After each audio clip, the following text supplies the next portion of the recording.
then in the meantime, I'm going to bring in our incredible sponsors that we have. So give me just a second.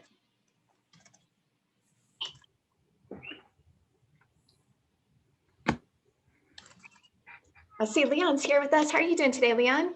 Doing great, Ginger. How are you? Doing wonderful. You look glamorous today. Thank you. I'm looking for just everybody else, other sponsors real quickly. And then we will get started. We have a huge attendance. So this is going to be a very popular webinar. We are recording this webinar, which is wonderful because we will share this with you next week. But for those of you who are interested in getting CLE credits, you definitely want to be logged on for the duration of the webinar so you can get your full credit. Let's see. All right, I got Anne. She's coming in from Global Litigation Consultants. And I've got Kyle. All right, so we're gonna get started in a minute, but I wanted to welcome everybody today. I believe you already know who I am. My name's Ginger. I am with the Connectionology Seminars of America. And I would like to go ahead and get started and introduce our wonderful sponsors that we have. I believe Anne is coming in right now, but Leon, if you don't mind, first of all, welcome. Thank you for being with us. If you don't mind, tell us a little bit about what you do at Fast Funds. Sure.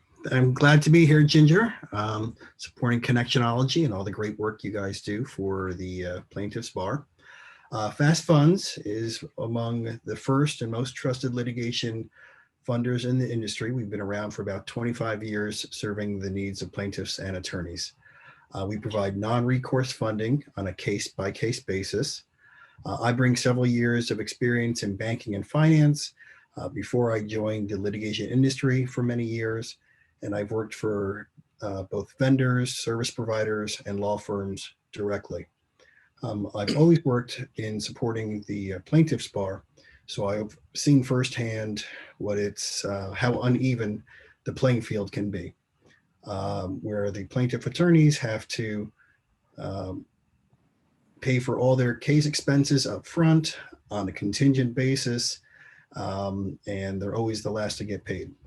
Meanwhile, the defense has all their attorney fees and their case expenses covered by the insurance company, so that creates a culture of where there's no urgency or incentive for the defense to settle the cases or resolve the cases in a timely manner.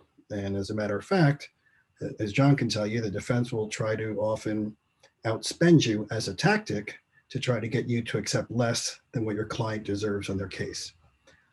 For these reasons, we've developed a funding program for attorneys to help level the playing field. So unlike other banks and finance companies out there who will ask you for a personal guarantee, a lien against your attorney fees on your entire portfolio of cases, Fast Funds does it differently. We're more aligned with you in the way that you run your practice. We provide case cost funding on a non-recourse case-by-case basis. So instead of waiting for one of your cases to resolve today, collecting your fee, having to pay taxes on that, and then deciding if you're going to reinvest that in operations or your next case expense, we can help you move more of your cases along today. You pick your experts, your life care planner, your demonstrative aids, your DTI imaging provider, your accident reconstructionist, whatever you need.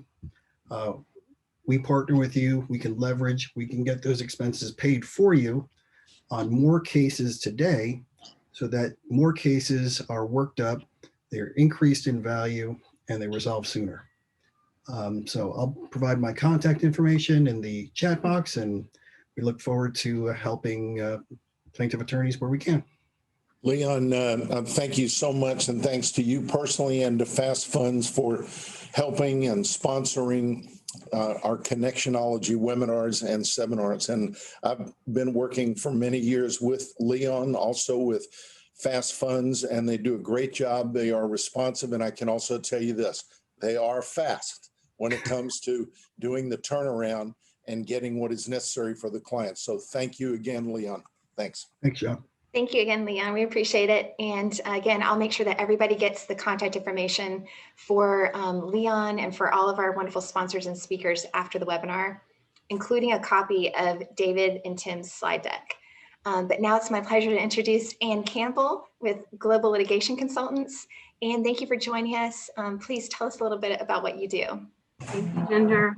So happy to be here. So we are an alternative legal service provider, and we can really help an attorney through the entire length of their case. We have a team dedicated to just pulling medical records. They can do medical record organization. We can do case merit evaluation. We can help with special needs trust and life care planning. And really, we can customize a solution that works best for you. So if there's something that I haven't mentioned, please reach out. We would love to help you. And I, of course, will share my contact information as well in the chat. Nan, great job, but thank you again for Global Litigation Consultants, not only sponsoring us, but for working with all of the lawyers across the country. We've been working with you all and with the great Leo Gavoni over there in Clearwater, Florida, for many, many years now on cases and projects. And to me, the important thing is that what you all do is you handle things in the pre-suit, during the litigation, post-suit, everything having to do with trust and lien resolution and getting experts and nurses and medical records, everything all encompassing having to do with our cases. So it's great, and we love working with Global Litigation Consultants. Thank you again for what you do for Connectionology. Thank you. Thank you so much, Ann. We appreciate it. And now it is my pleasure to introduce to Kyle Kinberger with HMR, who many of you are very familiar with already. Kyle, we are so happy that you're here with us today. And if you don't mind, tell us a little bit about what you do at HMR and how you can help our attendees. Yeah, sure. No problem. You know, it's always great to be able to come on and speak to everybody. Like you said, a lot of people know that at HMR, we provide funding, mainly medical funding for clients and patients who have been injured, but they don't have health insurance to get the medical treatment that they need at the time that they need it. And so often law firms from around the country will come to us and, you know, want us to provide that resource. And because we work with thousands of medical providers around the country, we're able to jump in and help on cases like traumatic brain injuries and people who need a spine surgery. The best example I could give is somebody who was on Connectionology, and they called a couple of days before Christmas, and their client was set to have surgery, but didn't have the resources, and so they wanted to keep a surgery date for December 23rd, and we were able to process the case and turn it around in 24 hours, and the person was able to have their spine surgery, and it was a really good feeling. And so that responsiveness and timeliness that John's always talking about is something we pride ourselves on.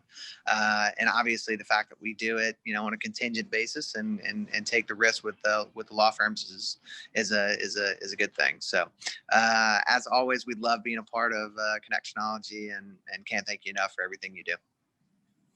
Kyle, first, thank you. You know, you've been there with us a long time, helping to sponsor what we're doing here with Connectionology in our seminars and webinars, and we really thank HMR for that. But I've been working with you all for years. We've done cases, and so that everybody knows, when you got a case and all of a sudden the injuries are severe, you need care, you need treatment, but don't know where to get it because there's no insurance or coverage through some type of an agency, you go to HMR, they look at the case, they assess it, they evaluate it, and they come in and try to help that client. And they've done that for us many times over the years, and it's just, it helps to obtain your extraordinary results. So Kyle, thank you, great work. Thank you for being a part of this.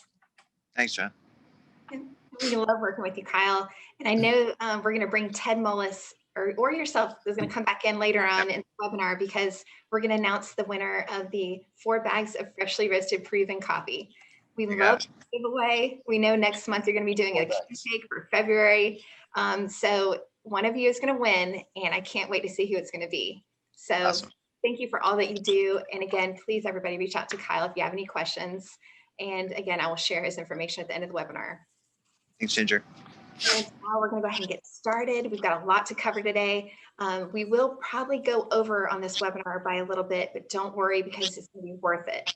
And I do want to make sure that we have plenty of time to answer your questions at the end as well. I will, in the chat box, add some information about CLE credits. And then also, if you have questions throughout the webinar, put them in the Q&A box for me, so that way I'll be able to help ask those towards the end of the webinar as well. But now it's my pleasure to go ahead and introduce John Romano, our beloved attorney in West Palm Beach, Florida, who founded the Romano Law Group. And he has served as a past president of the National Trial Lawyers, the Southern Trial Lawyers, and also the Florida Justice Association. And what I love most is that he's also been inducted into the Trial Lawyers Hall of Fame. So John Romano, if you don't mind, please take it away.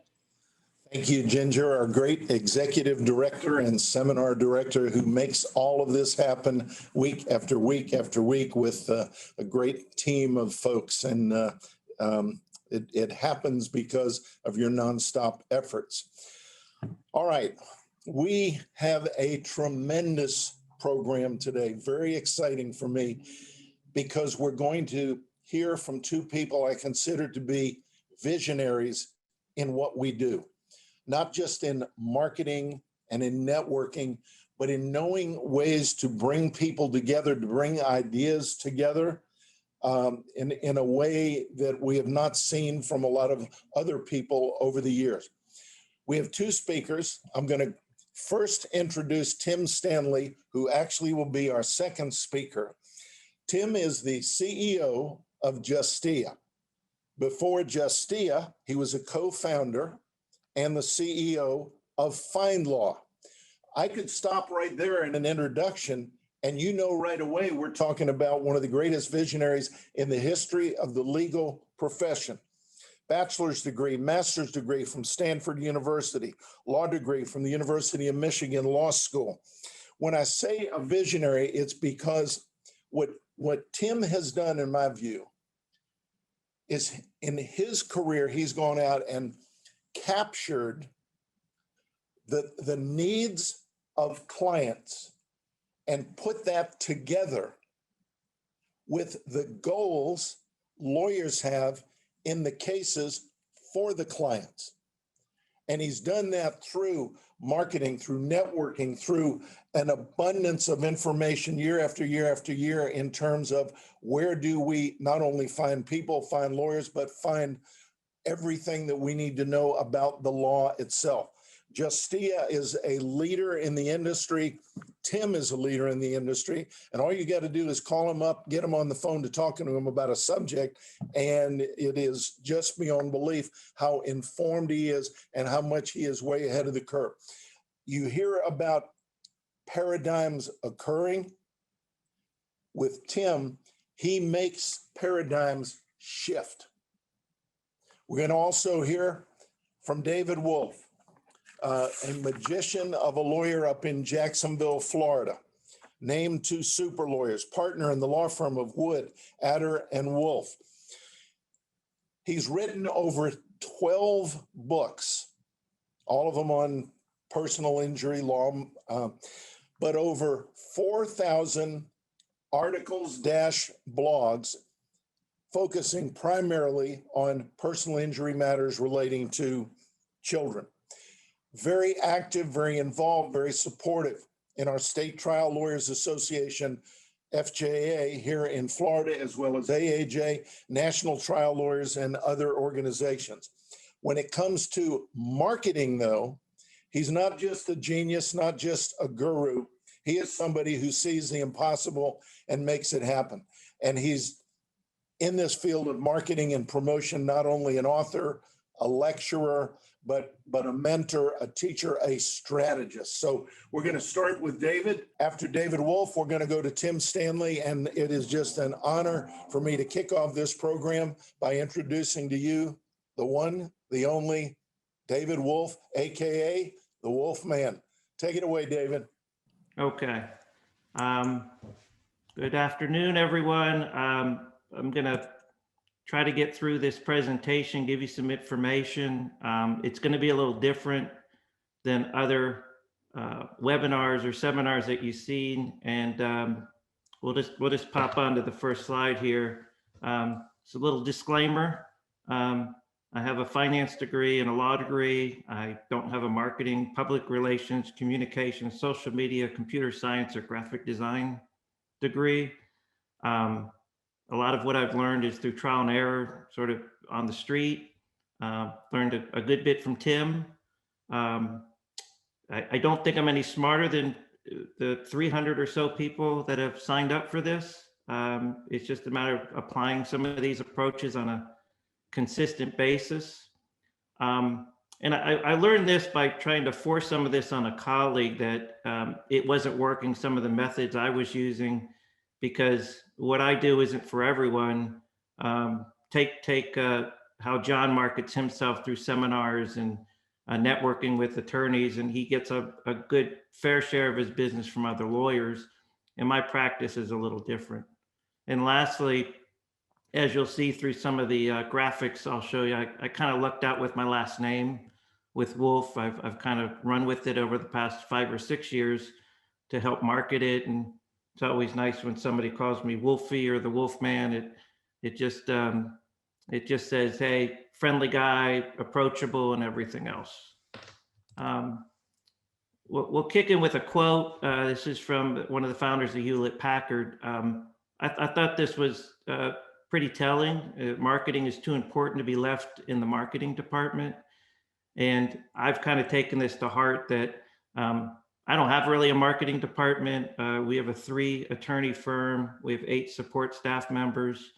And while I could get help from my partner, associate, and my staff, they're not really that vested into it and not really that good at it, at some of the things I do. So for me, I am the marketing department, but this is sort of encouragement to lawyers out there to kind of do some of their own marketing and take a part in it. Here's another thing to keep in mind. This is Rick Nelson. He was a TV star in the 50s. And I like this quote, it's from a song. It's all right. I learned my lesson well. You can't please everyone, so you got to please yourself.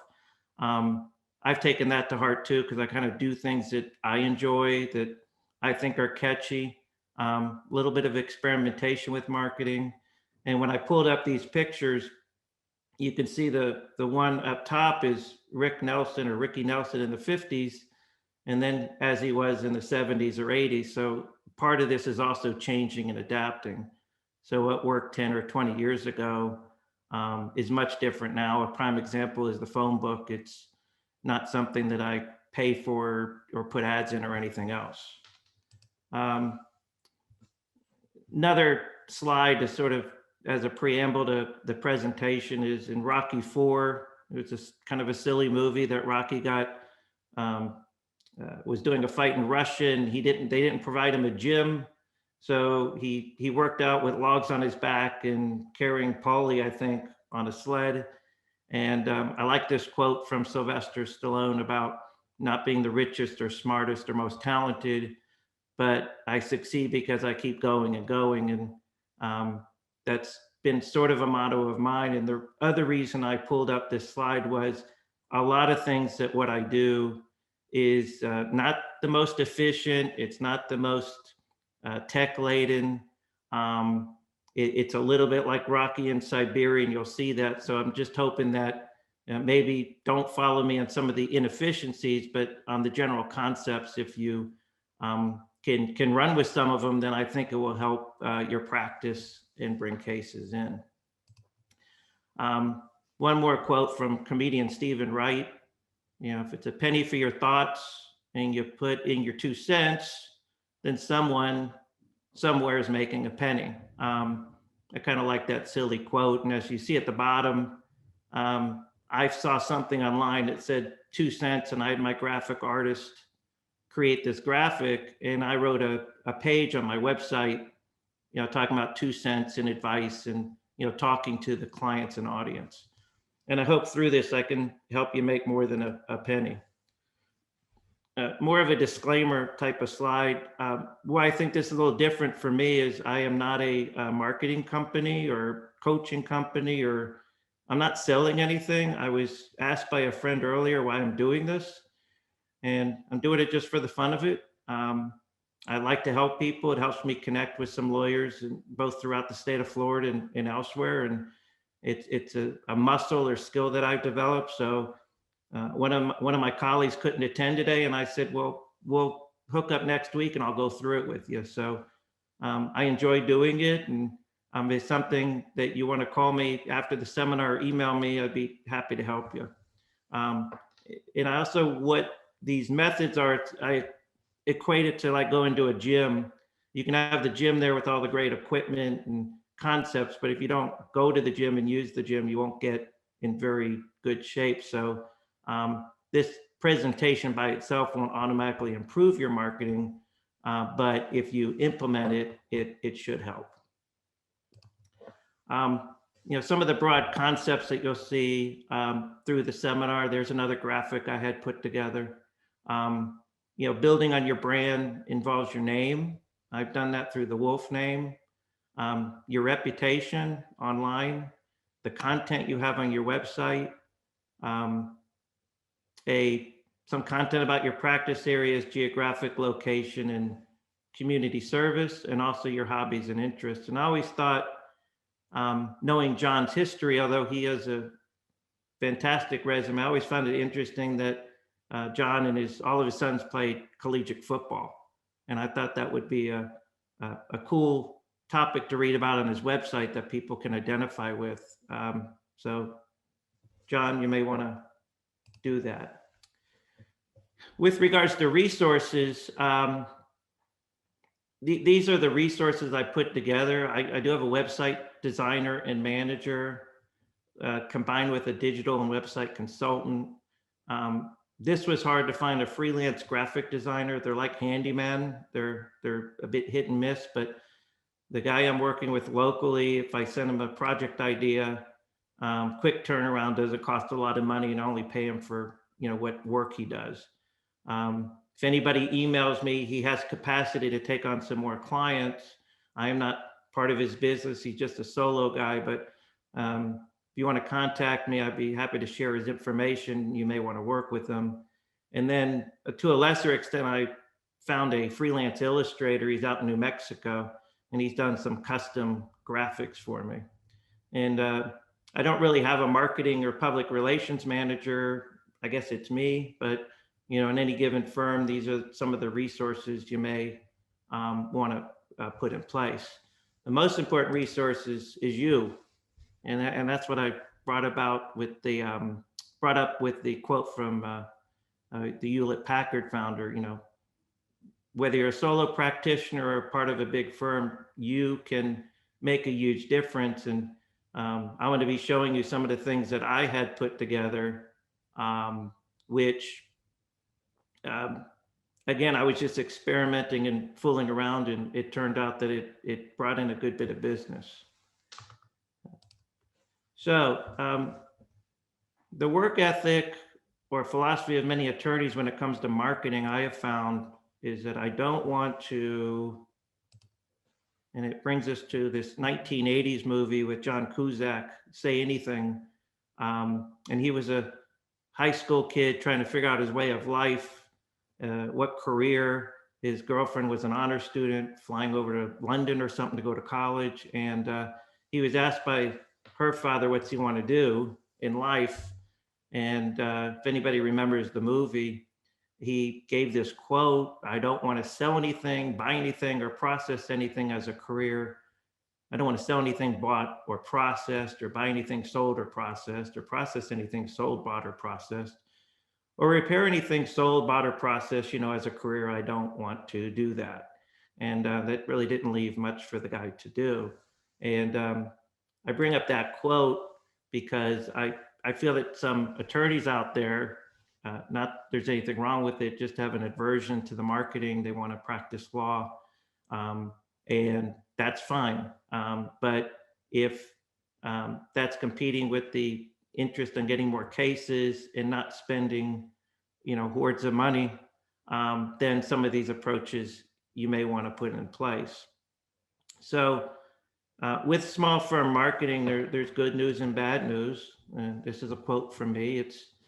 difficult, time-consuming, frustrating, and irritating to get online reviews and to complete other forms of small firm, low-cost marketing projects. That's the bad news. The good news is, well, same quote. And the good news is because it's difficult, because it's frustrating, a lot of firms, a lot of lawyers aren't going to do it. And that could make you or your firm stand out a little better. And I guess if it was easy that every single law firm out there would have 1,000 5-star Google reviews, and it's not that easy to do. So there's a pro and con to the frustration of, you know, doing things on your own with that marketing muscle versus, you know, not that there's anything wrong with it, you know, putting up 500 billboards. It's just that most law firms don't have the capacity to do that. So in going through marketing, I thought it would be helpful. You might consider doing like a self-audit or a review of your resume and what you've accomplished. You know, how can and should you promote what you've done? How can it be communicated? Who's your audience? And what's important to my audience? And what does my audience know about me? And that could be both the grassroots audience in general or the online audience. So here's my resume of sorts that John mentioned in brief. You know, I wrote these 12 books. They're smaller books. They're not treatises. They're about maybe 100 pages each. They're mainly for clients. I co-wrote one of the books with Todd Romano, John's son. I co-wrote another book with Michael Breen out of Orlando on motorcycle accidents and crashes. Another book with a lawyer out in California on the child abuse topic. And then I did a cruise ship injury book with Mark Hansen out of Palm Beach. And I think in one other book with an attorney out in Colorado who's actually not practicing personal injury anymore. So I found the books to be good promotional items, good things to put on the website. And hopefully I'll get to that part and I'll show you the sort of the nuts and bolts of doing a book. And then I have my, you know, awards and designations that are posted and described on my website. And I think that community service is important, and basically your life history of sorts to let the clients inside of, you know, who you are, you know, what you stand for, and let them see that they're hiring a real person. So I'm going to jump into the online reviews. To me, this is something I only started paying attention to about 5 years ago. It was an experiment mostly. And another quote, it's about your reputation. It's in the hands of others. This is Wayne Dyer. You can't control it. The only thing you can control is your character. I believe there's some truth to that. And then my own little quote, you can improve upon and promote your online reputation. And that's what I've worked on. So I thought this was interesting. If you want to watch a show, it's a little creepy too. It's called The Black Mirror, season 3, episode 1. And it shows a world not too different than ours, where the difference is everybody rates each other. And there's like a contact lens chip in your eye. So when you look at other people, you can see what their rating is. And if you're rated a 5 or close to a 5, then you get into certain restaurants and events and better rental cars and everything else. And the character on the left, Lacey, is just so trying to build up her 4.2. Carl and Andy, you could see they're, you know, good looking guys, successful, I guess. People like them. And they're at the upper echelon of the rating. And towards the bottom is Susan, who's a truck driver, just doesn't care about what people think. Her husband died of cancer and she got tired of playing the game. And so really the moral of the story is it's sad that, you know, people have come to rate each other like this, and it's an exaggeration of sorts. But in the lawyer marketplace, I do believe that clients and the public are looking at reviews, they're looking at your ratings, they're looking at your reputation when they're deciding to find an attorney. And that's why I put that bottom slide in there. Are you one that cares too much, which is probably me? You don't care at all, which is the Susan character, or you don't know. So I thought that that might be a good show to watch. Here's a little silly quote I came up with. I love gold. It's Jordan Vandersmut. He's a Dutch businessman, also known as Goldmember. So what's gold is Google My Business. So if you're gonna put any efforts out there to secure reviews and you only have a certain amount of time and attention, I highly recommend attending to your Google My Business page. I'm going to go through how that works. So if you don't know, you can find yours or someone else's Google My Business page by just typing in the law firm, possibly the lawyer's name or law firm's name and the zip code, and it should show up. I created some questions. Ginger said something about a survey that could be done. But on this one, to the point you want to participate, you know, the first question is, did you find your Google My Business page? You know, yes or no, A or B. And are you happy with your Google rating? Which could be a maximum 5.0. And the third one, are you happy with the number of reviews? So you can work on that. We could see what that is, but it's another audit of sorts. So moving on, like I said, you find your Google page with city, zip code, your law firm. It shows up on the right side of the page. You can copy the Google link. It's a very long link, and you can shorten it if you're sending it emails and the like to others. So a couple bullet points on Google My Business that, you know, Tim helped me along with this, and I read some articles, and, you know, my understanding is only a person with a Gmail address can post a review, meaning your population just shrunk. Also keep in mind that not all Google emails are ending in Gmail. So I have a Google email, dwolf@davidallenwolf.com. It happens to be a Gmail address.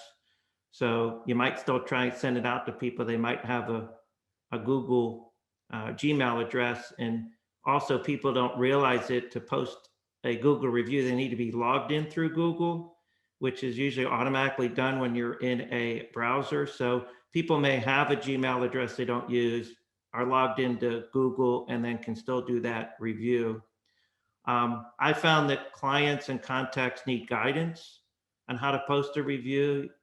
And I learned this the hard way. Before requesting a review, speak to the client or contact.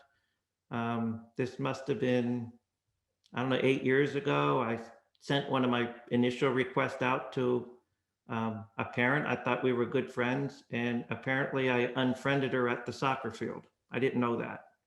And she wrote me a very harsh email that I got while visiting Disneyland in California. And I learned a lesson that don't assume that people love you. Make sure to ask before you send. So here's the Google My Business page for my law firm. If you see, I typed in the search Wood, Atter, and Wolf 32202, and there it shows up on the right side. I said that the link is very long. So that's the link, and you can shorten it by going to TinyURL or other programs to make it more manageable to send to people. Also, this is my little experiment about 5 years ago. I set up a page under my name, and also, and Tim can correct me when he goes, the Google allows for law firms to have a Google page and the individual lawyers in the law firm to also have a Google page if you want to. It's kind of the same for medical practices. So some law firms, the law firm has a Google page, and some of the attorneys do too. So I set up this page because I just wanted to see, you know, how it would work. Little did I realize what I was creating, something special over time. So, okay. Just the basic elements of the page. You know, you want to have pictures, you can have a logo, you want to have a link to a website, interior of the office, exterior of the office. And this is what people are looking at, your rating and the number of reviews. And that shows a 5.0 rating and 413 reviews. And I did this maybe 6 months ago. I took all my books and added them as, I think it's called products. So I'm not selling them, but I thought it added, some more color to the page and also some more authority to me as an attorney, that when people pull up my Google, my business page, they see the books I've written. Also at the bottom of Google My Business, it shows other reviews. So I don't think Google My Business is the only thing you can do or should do. So it shows my firm's reviews. It shows lawyers.com and Avo. So between all of these resources, somebody visit that page, they see 1,000 reviews. And I think that shows very well. So what's the secret to getting the reviews? It's not a secret formula. It's I call, text, email, and then I call again. It's all about the ask.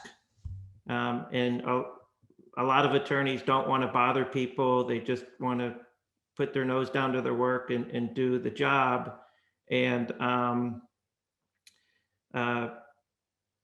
don't mind. You know, it's just, to me, I've made it sort of a habit. And, typical conversation would be you just say, hey, can I have a small favor? I see you have a Gmail address. Would you be willing to write a review? And if they're all in and they love you, then you say, I'll send you an email. Thanks so much. A little different situation is, well, it did take a long time to get my case resolved. I was expecting more money. I guess you did an okay job. I heard about other people getting a lot more money. Sure, I will write a review. If there's even a hint of any of that, I just tell the person I appreciate the comments and I just won't take up their time with the review because I don't want to give them the opportunity to write something, less than stellar. So I don't ask those people. Then there's the follow-up again, call, email, text, Facebook, smoke signal, whatever it takes to encourage them to get it done. And so here's some techniques that can be used. For me personally, it's top of mind awareness that on a daily basis, when I'm talking to people, is this a person that's written a review, could write a review, has a basis to write a review. I keep a list. I use Evernote. So every one of my 1,000 reviews is searchable. So I don't like asking people twice. But if I send out an email and maybe a year goes by and they didn't do it, then I can see whether or not they did it and ask them again. It doesn't matter what method you use. In the end, if you get the review, that's what you're going for. I think you have a lot better chance of getting the reviews through your own efforts versus a legal assistant or marketing company, because you're the one that should have the connection with the client. And that's what I've worked on.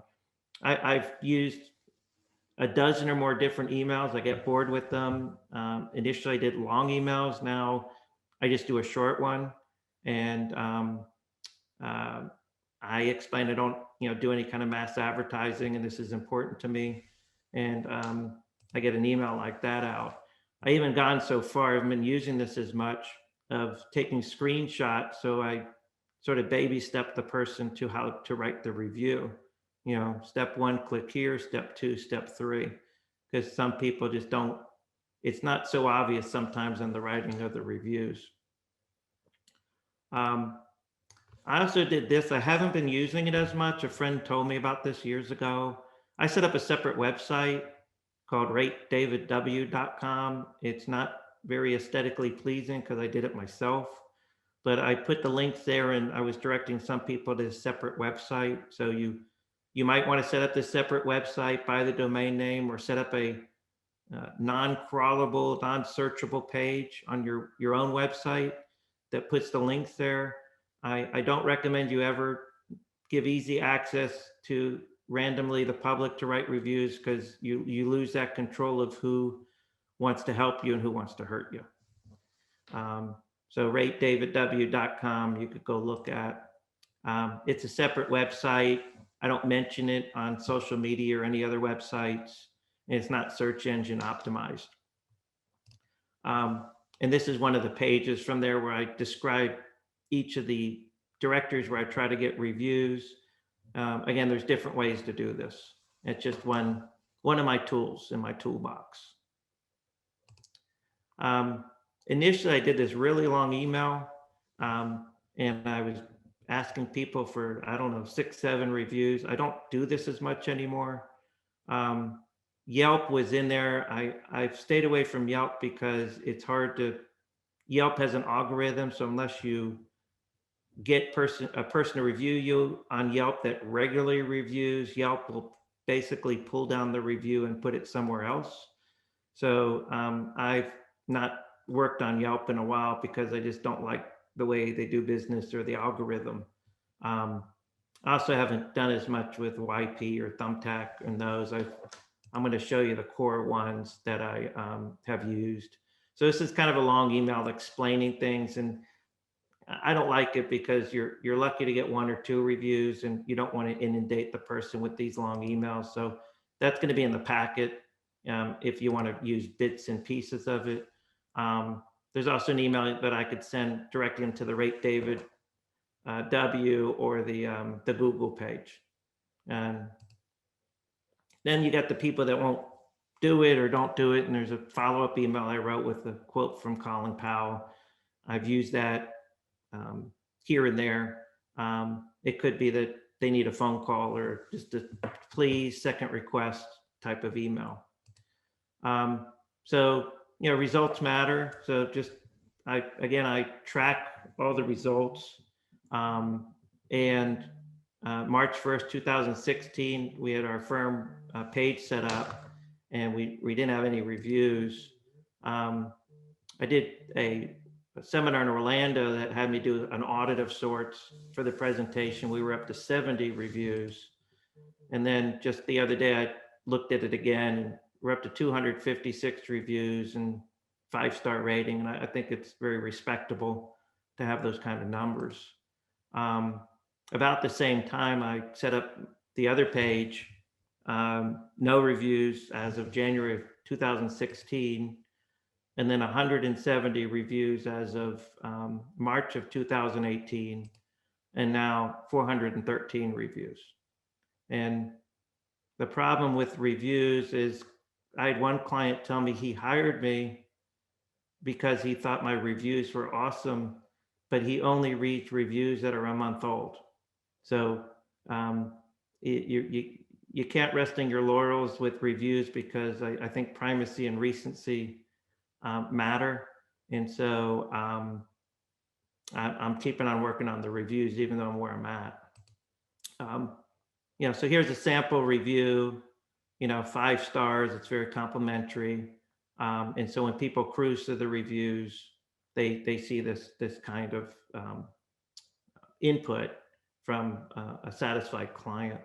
And so between the two, there's over 650 Google reviews, which I think is good for a small firm. A couple key points, if you don't ask for the review, you're not going to organically get them. Send a link, follow up.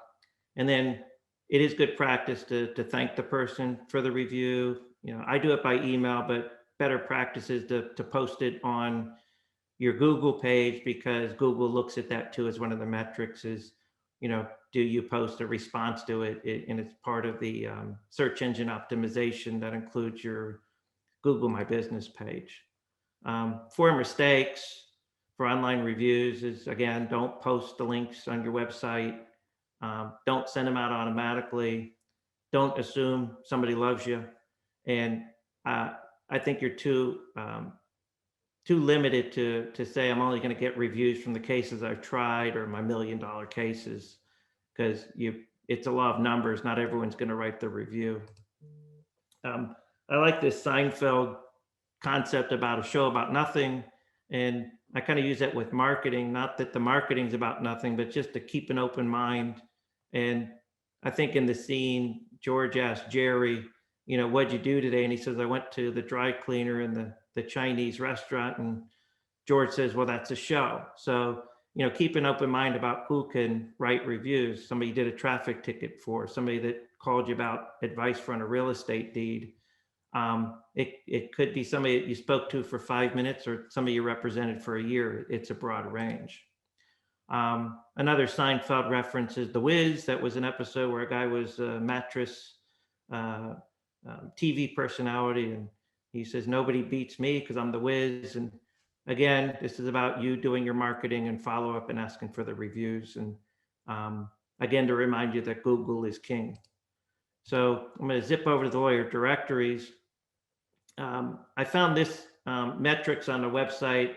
I think Tim maybe has some metrics that are different, but those first, I'm technically on all those directories. I've put my effort on Justia, Avo, Fine Law Lawyers, and Super Lawyers.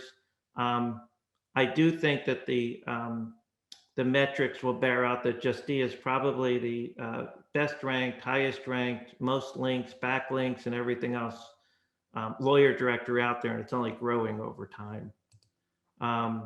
Another metric, again, I pulled it from a website. I think that Avo's losing some of its share out there, as is lawyers.com. I think Justia is very strong. And the problem with the other, and I'm not here to plug Justia, but the problem with the other directories is they very much limit you on your free listing, and Justia lets you put the most in. So you can get a free listing on the Justia directory. The other ones is very limited. And those are the ones I have worked on: Fine Law, Avo, Justia, and lawyers.com. For Avo, only a lawyer can have a listing. The free listings don't have a phone number, and the free listings only get you 3 to 5 miles of a search radius. And I also found that the paid listings, that is something relatively new. It says accepting new clients, but when somebody's not showing up on a paid listing, it makes it look like, well, maybe you're not taking new clients. So I really don't like that aspect of Avo, but I've gotten some pretty good cases from Avo combined with my other marketing. The importance to completing your Avo profiles, getting your 10.0 listing, is it helps if you fill out your complete profile. And these are all the things that you need to fill out, pictures, education, and then putting a badge somewhere on your website, a link. So I also did a couple slides on make it easy for people to post a review. It's relatively simple on Avo. And then Avo also has endorsements, which I quoted Robin Thicke, who I think he got sued on a copyright case, but you have to give love to get love. And, I've gotten a good many endorsements by first sending out an endorsement for a friend and say, hey, could you do the same for me? So same concept on getting reviews, the calls, the emails. And on Avo, as of July of 15, I had 10 reviews, 18 endorsements. As of March 18, I was up to 240 reviews, 115 endorsements. And now recently I'm up to 392 reviews, 137 endorsements. No marketing service, didn't pay anyone, all real reviews, all real endorsements. And my point is something you could do too. And then I laid out my books and some photos there. For lawyers, it's a similar concept. It's harder to get reviews on lawyers.com. Why, I don't know. The process is a little bit more tedious compared to Avo. And in the slide, you'll see what a sample review is. And then July of 15, I had 4 reviews. 2 years later, up to 106 reviews. And because I had so many reviews and the quality of reviews, they give you this client champion badge, which is nice to show. And then as of recent, I'm up to 181 reviews. And, I got both the Avo awards and the AV rating and the client champion. Justia, I don't think it's as well known, but everyone that's attending should go sign up for your Justia directory. It's the most robust of profiles. Premium attorneys get premium placement. There's a sample search. There's me in my standard blue shirt up top. I pay extra for that, and I've gotten some pretty good cases from being listed on Justia. They do fairly well at the search engine optimization. It's a little fuzzy there, but the lawyers below me also are paying a premium. And it's very affordable in some areas. I think it's based geographically on the pricing. And I think somebody called me, it was like, out of one of the smaller towns, is very affordable. You know, one of the things with Justia, which is a good thing and not so good thing, depending on who you ask, it's a very detailed questionnaire for getting a lawyer review from another lawyer and getting a client review. It's good because Justia wants to make sure the person actually knows you. And I think it also deters people from writing. I don't think they're going to put in the effort to ding you that hard if they have to work that hard to ding you. So the reviews with Justia have been around for maybe 2 years, and I started off working on Justia. And once you get, I think it's just one lawyer to lawyer 10 review, you get this badge, which is nice to have. And I've worked on it, and I'm up to 34 attorney reviews and 32 client reviews. And again, it's very, very hard to get those reviews. And so to me, they're very valuable. Fine law, similar, you know, full listing requires, in their case, an annual contract. Kind of the similar thing. They have these ads that show up first. And people on fine law are not doing much with the reviews. So, you know, I signed up for fine law about a year ago from scratch, and my firm had 0 reviews, and so did I. Same process I used. And now my firm has 30 reviews and I have 57. So I think we show very well on fine law. When I get to the book part, I think John gave me too much credit on writing these books. They're not treatises. I don't do footnotes. I don't cite too much in the way of case law. They're, you know, basic questions that come up. What type of insurance might be in place? What are the laws? What are the rules of the road? And here are 2 of the books. And I want to say out the door, to design the book, the interior of the book, editing of the book, you know, with the artist, it was like $600. And then I order about 3 or 4 hardbound books, and otherwise they're on the website. So I'm working on my 13th book, but I'm kind of sick of writing, but we'll see if I can muscle my way through the 13th book. But they're mainly for clients and give them the advice you basically would during the first part of the case. There's a little graphic that's on one of the websites that shows the books. And this is just fun for me. I did get one of the artists through Fiverr. That's the dog bite book. I wasn't perfectly thrilled with that book, but it's good enough. And probably a couple of the books are due for an update. There's the motorcycle book that we put together. And, you know, I think it looks really nice. You know, when they get the book, there's about the author page, there's a table of contents, and then there's some content unique to the topic. So kind of like the way the motorcycle book came out.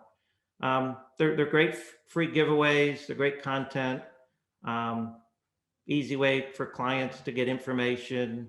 And some clients have been hesitant to hire an attorney, but they'll order the book first, and then they're more comfortable moving forward. This is the fun part for me. This is more of the grassroots type of marketing. You know, what's in your contact's wallet. You know, it's just the old art of business card marketing, which is a little hampered in our COVID age. But, you know, I give out business cards everywhere I can, and I've formed some modified form of business cards. You know, there's the standard business card, you know, practice areas on the back, information. It's our logo. We have a catchphrase, which, you know, I recommend to kind of have you stand out. And then over time, I started, you know, playing with the wolf concept, which people have enjoyed. And, you know, it's kind of visually interesting when you hand out a card like this. And then I've done modifications of the car. That one's metallic. And then I've been crazy. This is my illustrator that put this together. And I know Donald Trump wanted to be on Mount Rushmore, but I actually am. And I like doing that card and put it on some marketing stuff. And then this, in the age of COVID, I did a custom business card to distribute to companies that I know a lot of people at. And so I printed out 500 cards for $30. And one's a car dealership, the other's a pest control company. And I printed the company name on there because I do some traffic court anyway. So I thought that was a good way to get my name out there, and just another marketing concept. I did a card through my graphic designer of Ace of Spades. That was fun to do. I did a take on Better Call Saul. That was fun to do, and I bought the vanity number just for fun. There's the comic book cover that my illustrator did for me a couple of years ago. And I've also started a project called the Good Deed Brigade, which is I write about people doing good things in the community. And there's a website, Facebook page, and the like. It's a good way to get the name out there without spending a lot of money. And if anybody has a story that they want me to feature somebody, whether it's you or someone else, I'm happy to take on new stories. They're easy to write and it helps people out. Another wolf card. And then I did go kind of crazy on this one. I think they were like $6 or $7 a piece. This is a stainless steel card from a company in Canada that does these. So I mailed some of those out, gave some of those out, and then some keychains. And then these have been really a big hit. Poker chips. One client's son who got rear-ended and the chip fell in his lap. If that's not marketing, I don't know what is, but people like these, they tend to hang on to these versus a business card that they tend to throw out. And then I did go crazy again with these heavy, thick coins. They're the size of challenge coins like in the military that were fun to do. And even throw out the box, these are $2 a piece that I can mail out some business cards and chips. And then these are some samples of what my graphic designer put together that I've posted on websites and promotional items and stuff like that. And then I'm just going to zip through community service. We sponsored the ballet, and I had my graphic designer put together a page, and we wrote an entire page about sponsoring the ballet. So I know that's probably something my firm and I need to work on more, is our community service presence, both what we do and how we mention it. And I mentioned the Good Deed Brigade before, and there's a sample newsletter from my friend who has Down syndrome, and he's a big Jaguars fan. And really the best part about the Jaguars season of 1 in 15 was we had Jason, the Moose Hamilton, as a fan, and we promoted the Arc Jacksonville, which is a nonprofit, and we also get the first pick of the year. Did some ribbons that also people like to get for sponsorships. We did sponsored some soccer teams, and then had some personal note cards made through my graphic designer. And then finally on to my really crazy stuff. I developed, I sent out 500 New Year's cards every year, and I decided to customize them. So in 16, we did Star Wars. 17, we did the Brady Bunch with Donald Trump as Bobby and Hillary as Cindy. I incorporated the business card for 2018, dogs and wolves playing cards. And in the background, you could see the Mount Rushmore one. So that was fun to do. In 2019, we did Queen, and then a Freddie Mercury type of card. And then the year after, we did Mr. Rogers. And then this year we did Monopoly with the matching card, just a way of staying in touch with people. And again, it's just a summary of building your brand through some of the methods I've shown you. And some final notes is, document your baseline as of today, how many reviews you have, what your rating is, who's reviewed you, maybe commit to a marketing plan with some of the tools that I've mentioned. Share with your staff, although I've not done so well in that, the techniques and tools. keep it top of mind, make it a priority, and celebrate when you see the results. That's it for the Wolf Band. Take it away, Ginger. All right, wonderful job, David. That was fantastic. And I know we've had a couple questions come in, but what we're going to do, you want to ask those towards the end, right? When Tim's finished? Yeah, let's get Tim in there. Perfect. And then we'll go ahead and stop sharing. And then we will turn it over to Tim. But we've had a lot of great questions come in, David, so I cannot wait to get to those later. And then Tim, are you able to go ahead and share your screen? Yep, is that working? All right, let's get started. Thank you, David. Thank you. Okay, well, I'm basically going to talk about search engine optimization for websites. And, you can also do your profiles on directories and things as well for reputation and things like that.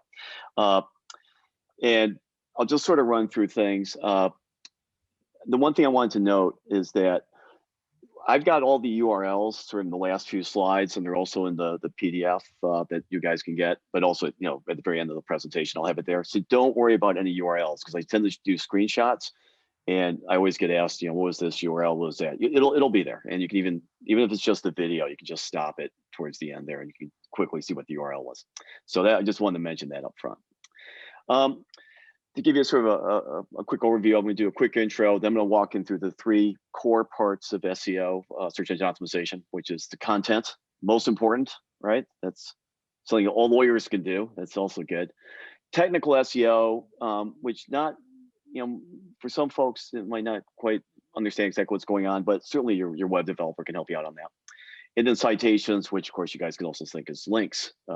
But citations for the Google My Business stuff that David was talking about as well. You want a certain amount of consistency to help you on Google Maps, in addition to what sort of the links you get some of these outside directories for your website. All sort of ties in together. First, just what is organic SEO? This is about as basic as I'm going to get. So that's ads. So we don't want ads. Google guy has a lot of ads. It wasn't always that way. That's an organic SEO sort of free link. So basically don't pay for it. They just did a good job optimizing. In this case, for the term, I need a lawyer for a brain injury from a car accident was my search. It's more organic SEO right here. Some more links and some of the QA stuff there, right? The questions and answers actually is part of the organic stuff that you can actually rank for. So all that are places on Google that you could get for free if you do your website correctly, starting with your content. All right, so that's sort of the key thing there. Also, this is sort of a longer search term. I don't have the maps or other things there. It's really just the ads, which are still popping up, but not all some of the extras, which you'll discover as you go forward with any website that besides people searching for your firm name or the lawyers' names, most traffic has always been long tail. It's not been car accident lawyer or personal injury lawyer. You get some that way, but on the organic side, most of the time if someone types that in, they're going to the map. They're going to the directories to do comparison of lawyers. They're really clicking on the ads or some of the map results for the very basic terms before they get to organic. First thing, search engine land is one site everyone should take a look at. So I don't expect everyone to understand search engine optimization, but I'm not going to really do basic stuff. What I would say is that everyone should look at this site. If you care about your website and rankings at all, you should look at this site, bookmark it, get an updated feed, sign up for the newsletter. And if you want to get the basics of SEO, and this is true even if you kind of know search engine optimization, you should go read their essential guide. All right. They have other stuff on more technical aspects of it, schema markup, what works, what doesn't work. But the good thing about search engine land, besides the fact it was founded by Danny Sullivan, who used to run Search Engine Watch, and now he's Google's search liaison, working for the other side of search. The really good thing about it is they don't get caught up in all the crazy conspiracy theories, which probably wraps up about 3/4 of the other search engine websites that you look at, right? Including some of the legal ones. They're really, some of the stuff they put up is just crap. So this one's good, and it'll at least give you sort of pointers to some of the other resources, right? So some of the other guys that work for other sites actually also published on Search Engine Land. So this one is really good. You should go read this essential guide. This will have the basics. because I'm going to talk about things like title tags and heading tags. If you don't really know that, that's fine. Go to this site, read it, come back, watch the video again, right? Because I can't explain everything. We won't get through anything. So this is sort of the key site, and this is a really good place. All right, some basic stuff, just so we have some more sort of take of what's going on with Google. This was the Google search results in 2000. We had a couple ads here. They were different colored backgrounds, and that was your first organic results. 2013, hey, they added some more ads, right? Some of the ads had the little sublinks here, a bunch of ads on the side, nobody ever clicked on. And again, that was sort of the next stage. 2020, well, now we have 4 ads. We've got the maps here. Sometimes there's an ad in the maps, and here's your first organic. And this is, just the other day. Now they for basic lawyer searches. Now you have the local services ads. Those are relatively new from last summer. So those are there. I only have 2 ads in this case, right? I don't have an ad in the maps, but I could have had 4 ads here. I could have had an ad in the map, and I would never even see an organic result in the first page results. So that's just something to note. Right now, going back here, that's the first organic one on this particular search. But you can see what Google's really trying to do, not trying to do, they are doing, is really sort of taking ownership of basic search terms: personal injury lawyer, car accident lawyer, and it's the local services ads, it's their AdWords ads, or just Google ads, and then it's the maps, which sometimes have an ad. Right now they have, sometimes none, sometimes one. They might move that up to 2. And I would say that on the Google Maps part, you should expect sort of some of the Google screen type stuff that you see up in the local services ads. Eventually, they'll be tied into the Google Maps part here, and everybody will end up paying $50 a month. You'll just end up doing it, and probably around 50. That's at least what they're proposing right now. So at some point, they'll be making a whole nother revenue stream off the maps. But it's Google. So here's Boston car accident lawyer. Here's the first organic. Again, there were no ads in this particular one, which is why I chose it.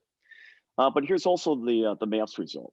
One thing, is David was really focused on, the Google My Business part and getting reviews.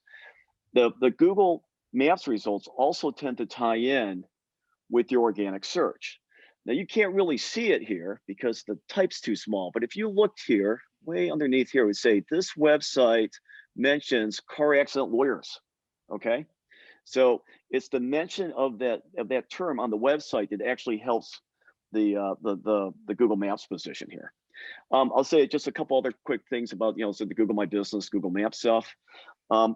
You should always try to you have to have at least a 4.0 really to be doing decently well. Ideally a 4.5 or above in terms of your average ratings. Try to get 40 reviews. I mean, David's got a lot. David does the best. I mean, nobody does better than him. But try to get 40 reviews. If you can't get 40 reviews for your law firm website, don't split off your lawyers. If you can, something to think about. But that's, that you really want to get to 40. That sort of leads to decisions. And what David said about having more recent reviews and keeping a flow coming in, absolutely the case. If you look at who clicks on the links and who gets contacted on Google, the Google My Business, Google Maps, or people with recent reviews. If you have a bunch of reviews and you haven't had a review in 6 months, that ain't good. So try to get those reviews coming in. Just a couple other things on the review part, because it does tie in with the organic stuff. You do have to have a Google account, like David mentioned. It could be Gmail, it could be another Google account, but you do have to have a Google account. In terms of how Google doesn't do a really good job monitoring stuff, they're not like Yelp in that way. But to the extent they do, they look at the age of the account. So if someone was using it for YouTube and sort of the usage in the past, that tends to be YouTube folks in terms of people that made accounts.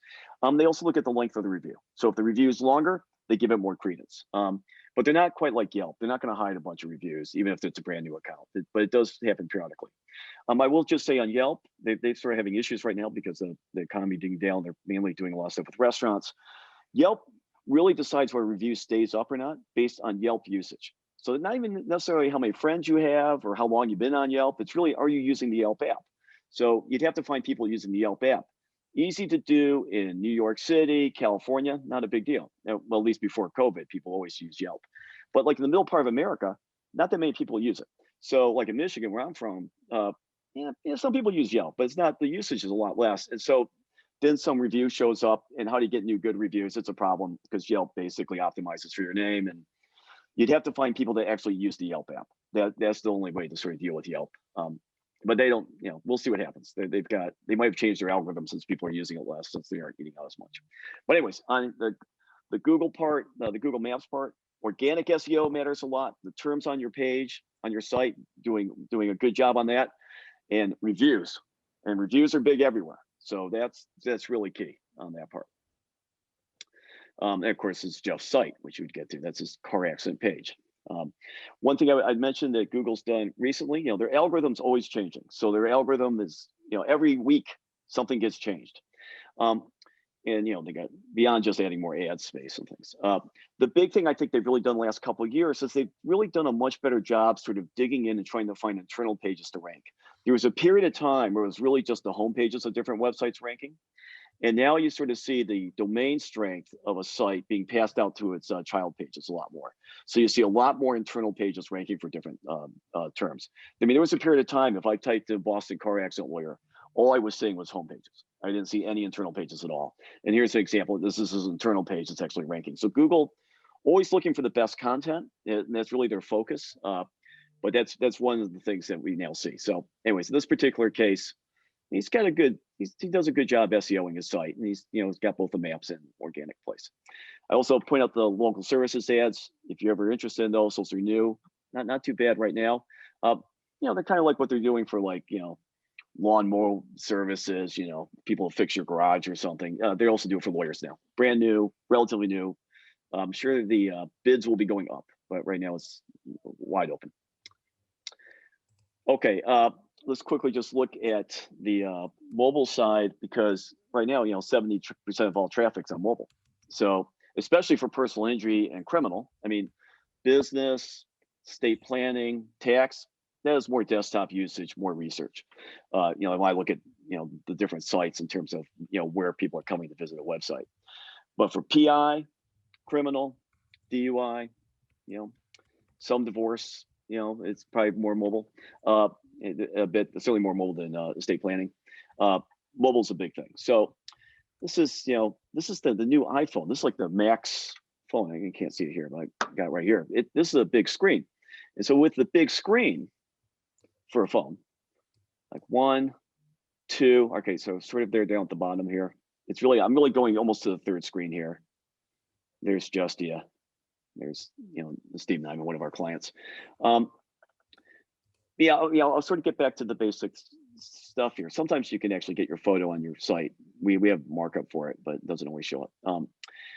But a lot of the organic searches for basic terms, like Boston criminal lawyer in this case, is really going to directories and it's then lifting up the directories. That's going to be Justia, Fine Law, Super Lawyers, you know, Avo, once they fix things up and start coming back again, which I'm sure they will. There's a new guy running it now. You know, sometimes Expertise, Yelp. And the reason is if they're looking for just a lawyer, they've got all these Google local service ads, they got the maps, you know, they got the ads and they got the maps. So they've got to go through a lot of lawyers to go find an individual lawyer.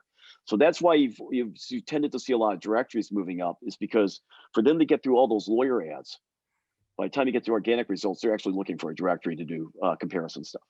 And so, and once they click on the directory link, it actually lists up the directory, sort of self-fulfilling prophecy in that way.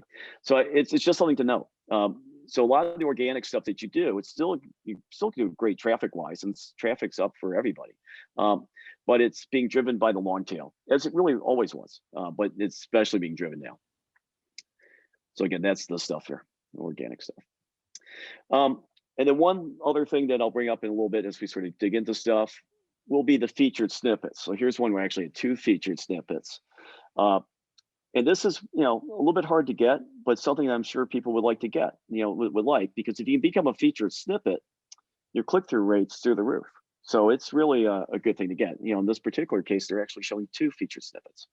So I'll talk a little bit about that. I'll talk a little bit about the, you know, questions asked, or people also asked box and things like that. All right, that right there is the basic overview, all right, which is organic SEO, the non-ad portion. How do I get to rank higher on that for Google? All right, that's what we're talking about. So this is free. You write the stuff, you don't have to pay. No fee, right? It's just nice, right? So it starts with content. So what Google's looking for is high quality original content, and for law, legal content. And then they sort of have this measurement they look for, which is beneficial purpose, the EAT. I want to call it the YMYL. I'm not sure that's how you say it, but the YMYL, which we'll talk about in a second. So we're going to look at that a little bit. I'm going to give a couple examples, and then we're going to talk about what you want to focus on in terms of your marketing pages, right? Which isn't all your site, right? But pages that you want to focus on marketing. All right.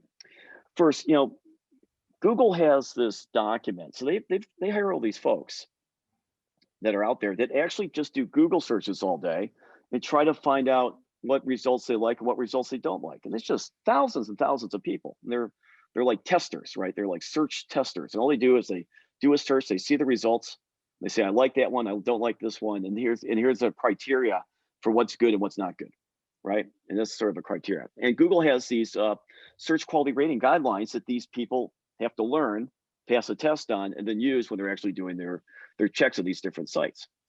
So it's really nice if you can get a hold of it, which you can. So it's online right now, and I'll give you the URL.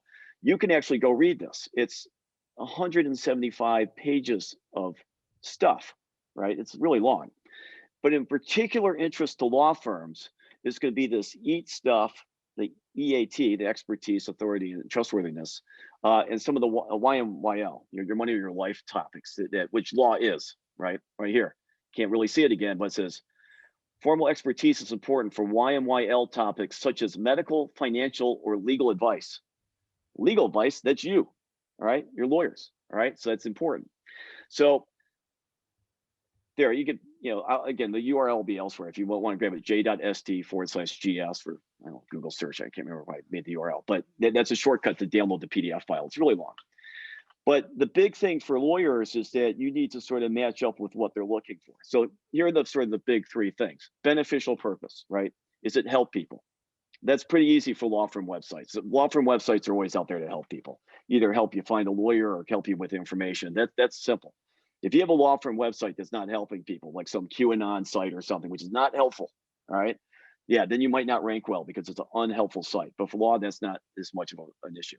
Again, the more helpful you are, the more little, uppity ups that you get for being beneficial purpose if one of these raters look at your site. EAT, expertise of the writer. That's the individual writer of the post, of the thing. The authority, I'll just say it like that, of the writer and the website. Again, this is both the writer of the article and the website as a whole, and the trustworthiness of the writer and the website. So the writer always matters. The website matters for 2 of the 3, all right? So that's the overall website, which I'll come back to in a little bit. For most law firms, they're kind of combined because you don't really know who the writer is. The writer's kind of the law firm, right? Sometimes it's an individual writer, but most of the time it's just the law firm itself, especially for the personal injury area and to a certain extent for, family, criminal, and other things like that. It tends to be smaller firms. It tends to be one writer, it's just a law firm.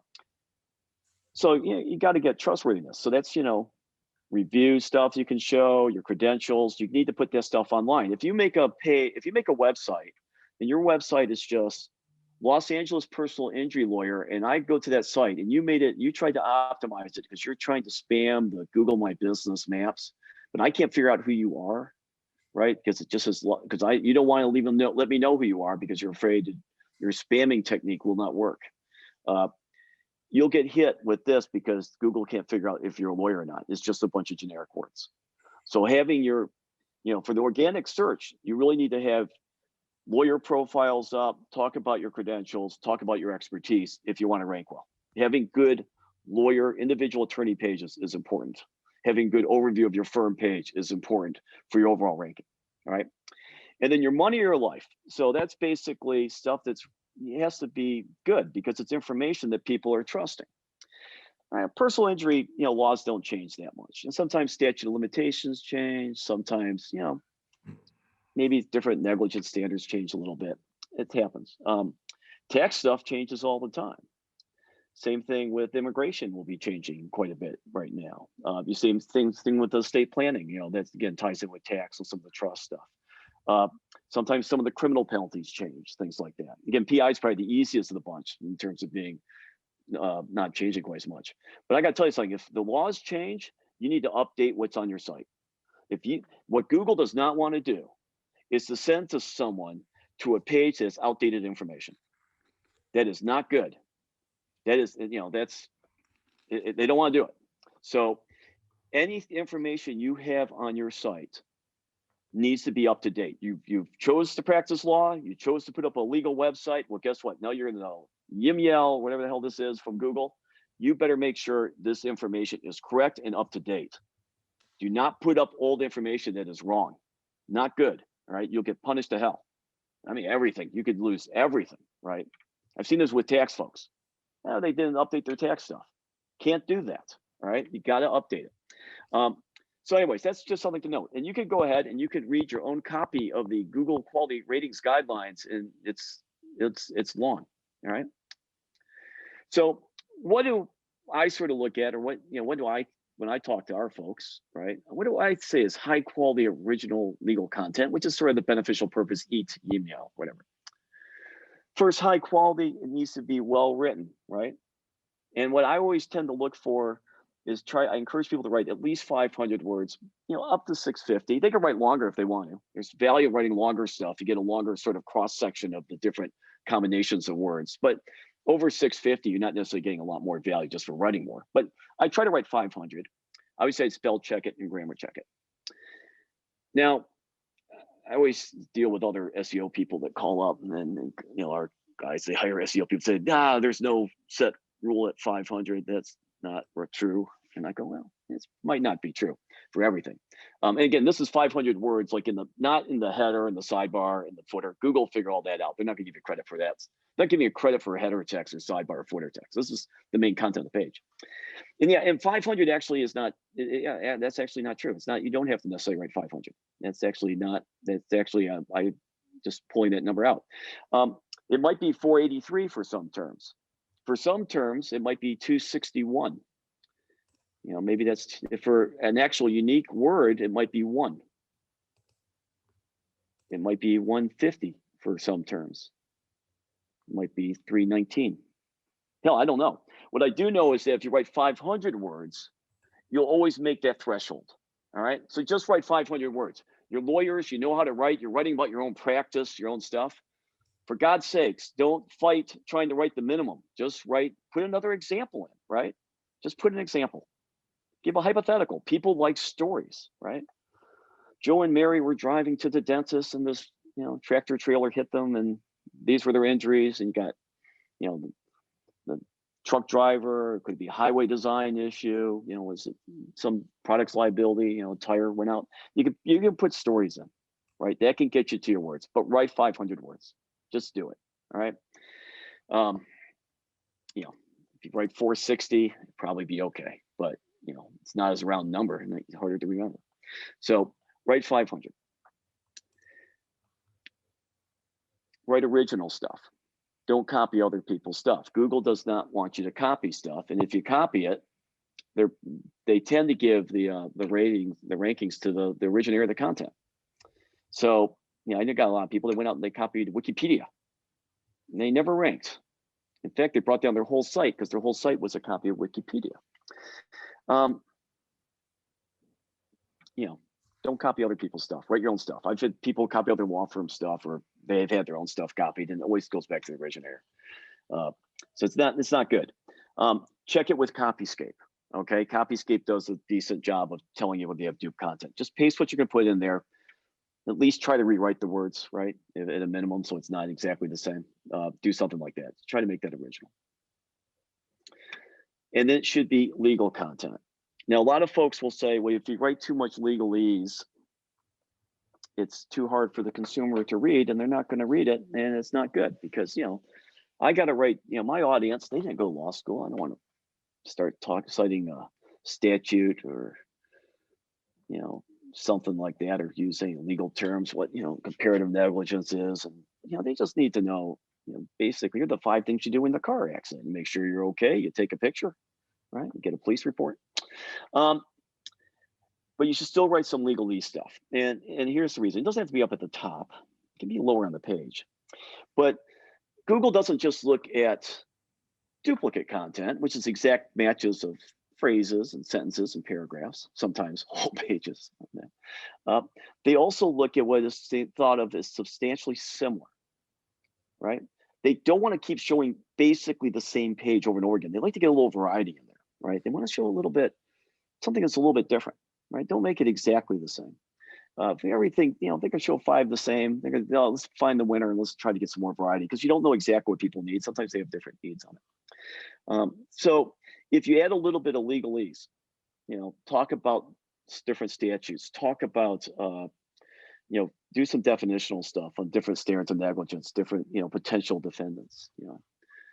Again, the truck driver, you can have the guy who gave him the sleeping pills. You could have the tires of the trucking company. The highway design wasn't done right. The city or the county that made the highway. There's a lot of people.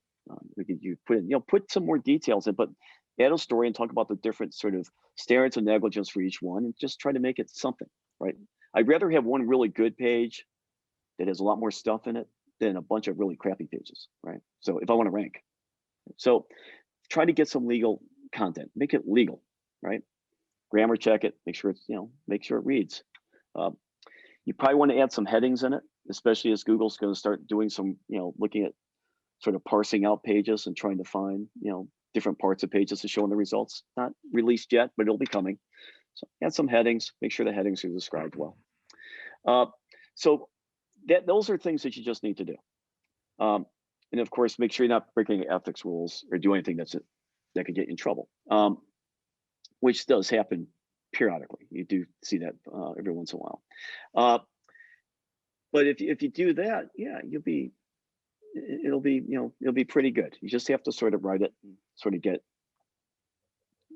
you practice law, you write, just do it. David does it, right? I could give a ton of examples of people who don't, but sometimes they're okay if they don't. Sometimes other people are okay if they don't. But the one thing I guarantee you is that Google wants to give the best page of content. Right. All right, here's some focuses more for the marketing stuff. So again, if you look at your website, most of your traffic will always come to your homepage, people doing firm searches, and come to individual lawyer pages. That's always the case, no matter what you're ranking for. Because you're going to capture all that. Even if you're at the top organically, you might capture, 8% maybe at a high amount if you're first. But if it's your name, you're going to get a lot of searches and you get a lot of clicks on that. You get 70-80% click-through rate. So make sure those pages are good. But let's look at the practice pages: the car accident, the premises liability, the med mail. So this is sort of what I look at when looking for what to focus on. The first thing is locations. What am I focused on? My jurisdictions, my metro areas, large cities, things like that.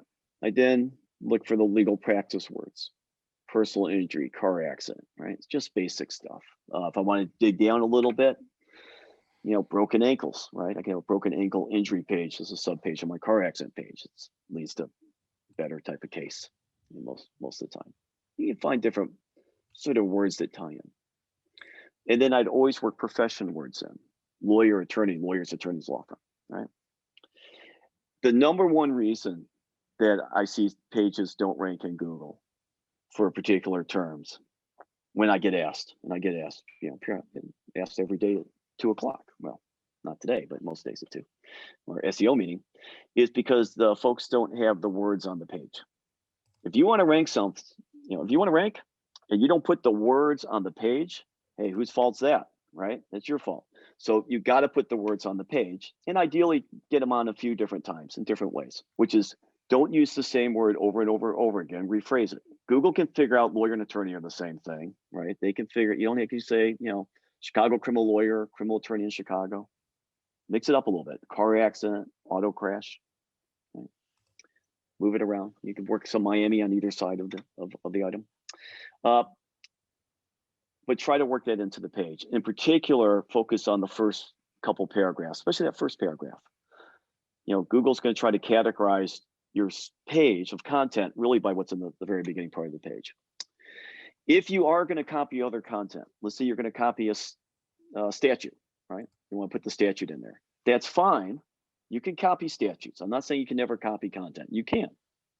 But don't put it in the first 2 or 3 paragraphs. Stick it lower. Don't have your copied stuff showing up at the top.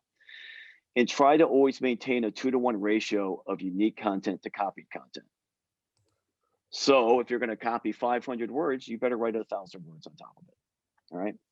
Don't, you know, could you do it with 700 words? Maybe, but 2-to-1 always works. All right.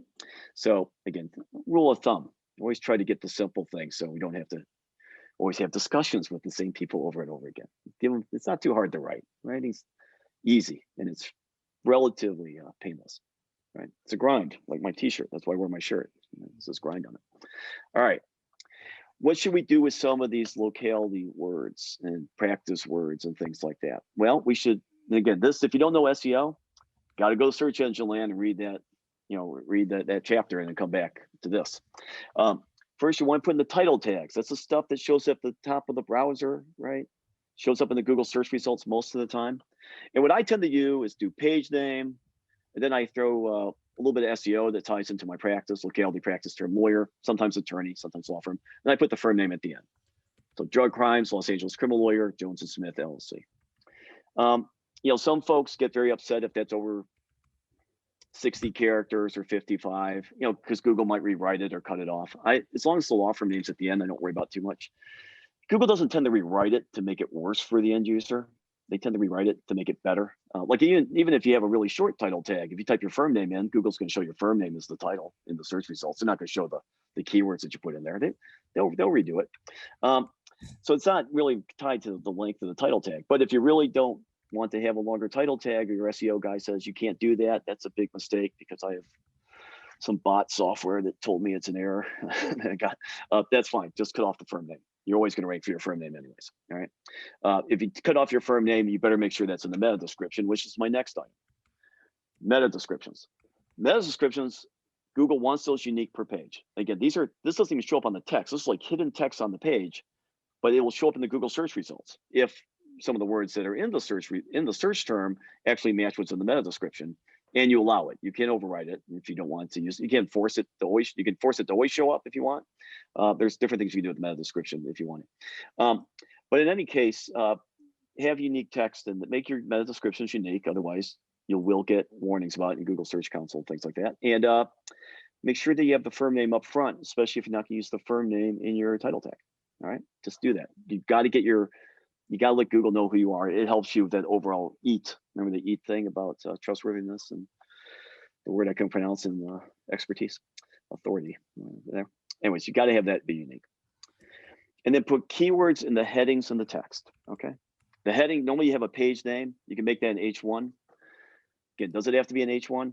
No, just has to be a bigger font, but fine. It's fine. Put an H1 in, otherwise you'll get an automated something report from somebody telling you to put H1 in. And then you can put H2s in, and you can put H3s in if you want. It's fine. I would say you can work multiple H1s in as well. Google's not going to punish you for having more than one H1. They've explicitly said that. But that said, put a heading in. Just use the H1. You can put whatever styles you want around it. Just make the font a little bit bigger, and make that your page name, and tie that page name into your title tag. So whatever that page name is, I tend to like to have that at the beginning of my title tag. So try to get those two things to match up, and that will help you for that term, right? So work that part in, and then try to work, in the text, every 150, 250 words, get some permutation of what that term is. Don't overly do it, but try to get it. If you put in the heading, the title tag heading, and maybe you put it 3 times, 4 times in the page, that's pretty good. That should get you as far as your keyword density goes. Again, I've had people that have taken terms and they put it in and they keep adding it, and sometimes their site still ranks. But one guy did Maryland medical malpractice lawyer, put it on his page, long page, a lot of text, put it on 42 times, and he ranked for all types. It was a good site, ranked for all types of stuff, but he didn't rank for Maryland medical malpractice lawyer because he had the keyword density like tripped the trigger, and it was just like too spammy. So don't overly spam it, and try to write it in different ways, right? If you do it every 150, 250 words, you'll be good. You want to play with a little bit more, you can, but you don't really need to. Provided you do everything else, put in your title tag in your page, in your heading, right?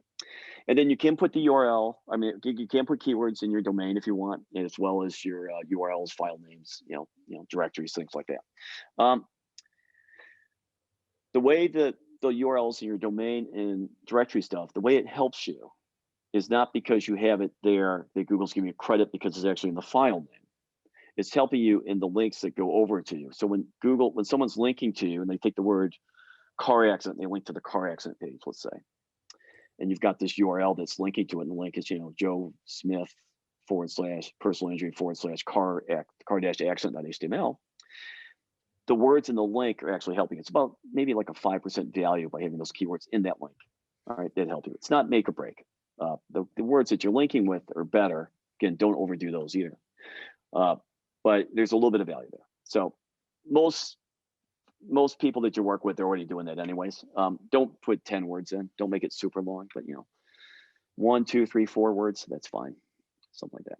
So those are things you could do with the content on the locality side that can be helpful for you. Hey, Tim, can I chime in real quick? Sure can. Go ahead. Don't want to break your rhythm, but I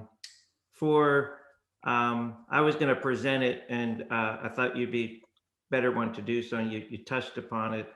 There's something out there, black hat and shortcuts and, the unethical techniques that people have put on their websites, their blogs, their Google My Business. And while some of that I understand might get you a little bit of jump and juice, you could, if you're caught, get shut out of Google and other things. So is that something you could cover as part of what you're doing? I will cover the black hat stuff at the very end. Okay. Walk through what you shouldn't do. Certainly we see it a lot more on the maps right now with, like, type in Los Angeles criminal lawyer.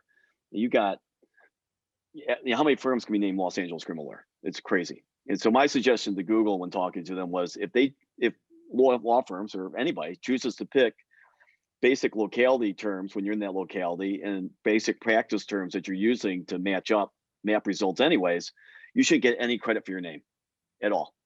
And I don't know whether they're going to do that. I've had discussions with, their maps and Google My Business is a disaster in terms of a lot of different stuff right now in spam.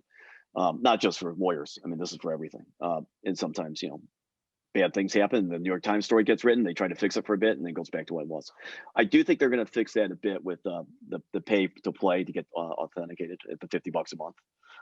But I'll walk through that part, and I'll walk through the other black hat stuff, which tends to be this link, sort of the link trading stuff you see a lot going on. That's a dangerous game. Law firms trading links back and forth with keywords.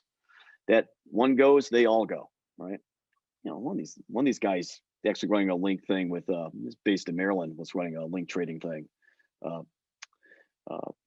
Not Blue Shark, those guys are fine, Seth's fine, but there's a different company was doing it. They were actually posting online what they were doing. Don't think Google saw that. I mean, everybody else did. So you got to watch things like that. But let me come back to that in a little bit. I'm basically focused on how you should do it, right? If you cheat, you might work well for a bit, and then it won't work well, and it might not work well for a long, long time. You might have started a brand new domain. I've seen that happen as well. People hire folks in India, they spam up blogs with links, and then all of a sudden they disappear. They go up for a couple of places, and then they disappear, and that's it. I mean, brand new domain, had to switch everything over. So again, I wouldn't do it, right? I think there's other ways to do things properly. And again, you're playing the long tail game to a certain extent, which means you want to write a lot of content. And that comes down to this part. I want to be clear.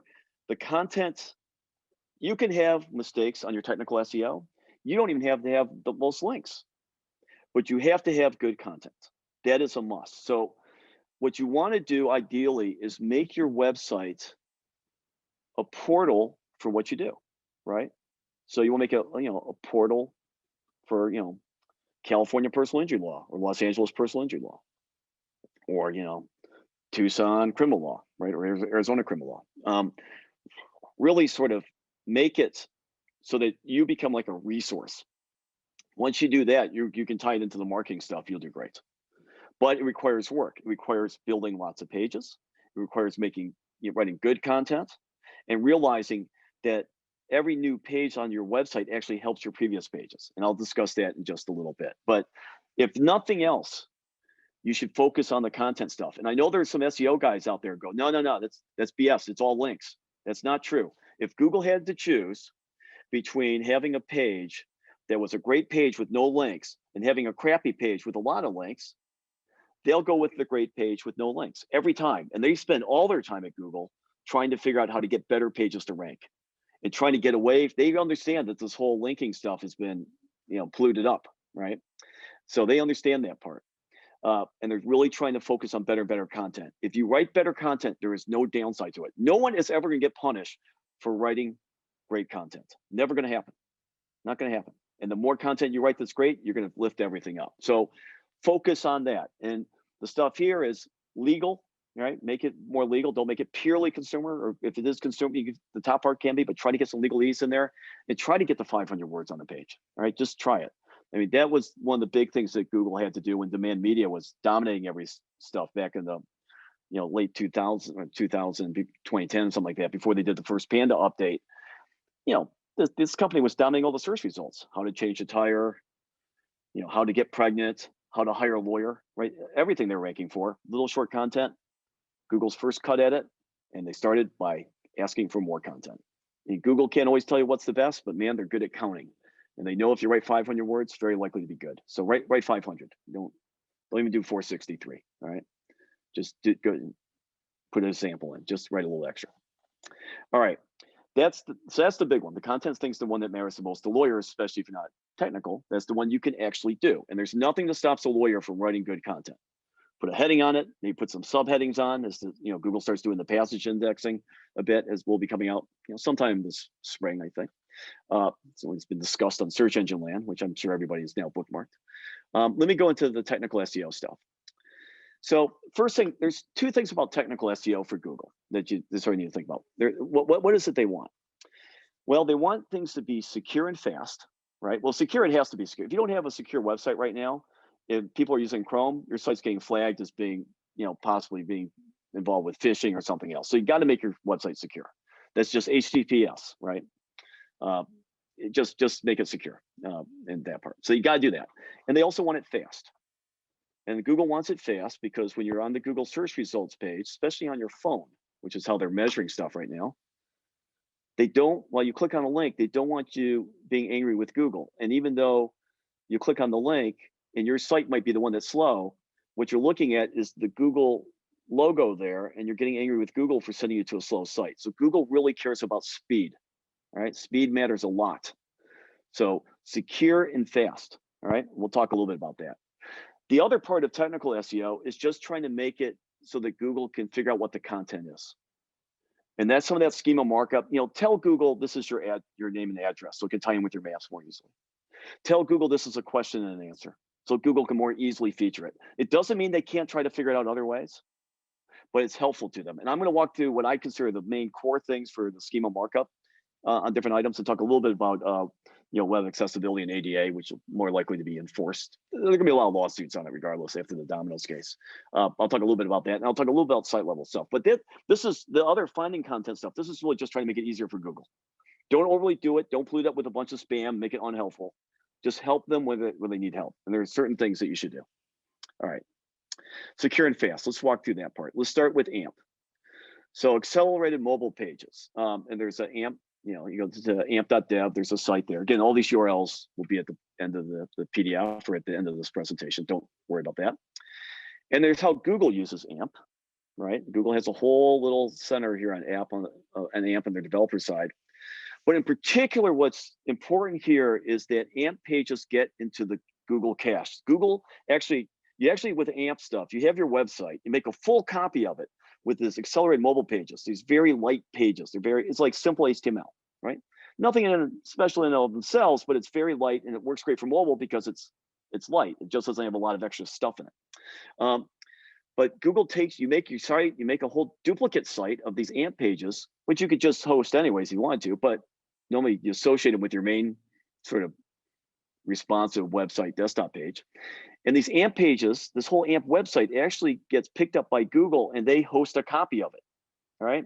There's a copy sitting on all these different Google servers, right? They got the server in Chicago has one, and they've got a copy of your site in Miami and in San Francisco and up in Portland. You get the idea. They make copies of it, make it fast, right? And even better, when someone's looking at search result pages, when Google's hosting it, while they're looking at the search result pages on their phone, right? They're actually loading these pages onto the phone. so that when the user clicks on it, it's immediate. And that right there is the whole key to AMP. It's great to have structured, people say, AMP, I read it, doesn't matter, it's AMP, it's not AMP. Google says it doesn't matter in and of itself. But once you're on those Google cache servers, man, you're loading up right away. It matters a lot. So you got to, and listen, there's some plugins for WordPress. Obviously, we do it. There's other folks, a lot of people do AMP pages, not everybody though. But it matters and it helps you rank. And Google will judge you and will judge your site by the page speed of your AMP pages, and they're going to give you extra credit when it's hosted by Google. So think about however you want, but I'll walk through some examples of it. All right. So this is the AMP page here, and you'll have that URL. Take a look at. So AMP, what is it? Lightweight, optimized page, right? Doesn't have a lot of extra stuff in it. They're always adding more features into it, but it's always trying to focus on mobile. The whole thing is focused on mobile. The big one, the Google AMP cache. That's what matters. That you get on Google stuff. Then that way, when they are looking at the search results on their phone, it's loading right in.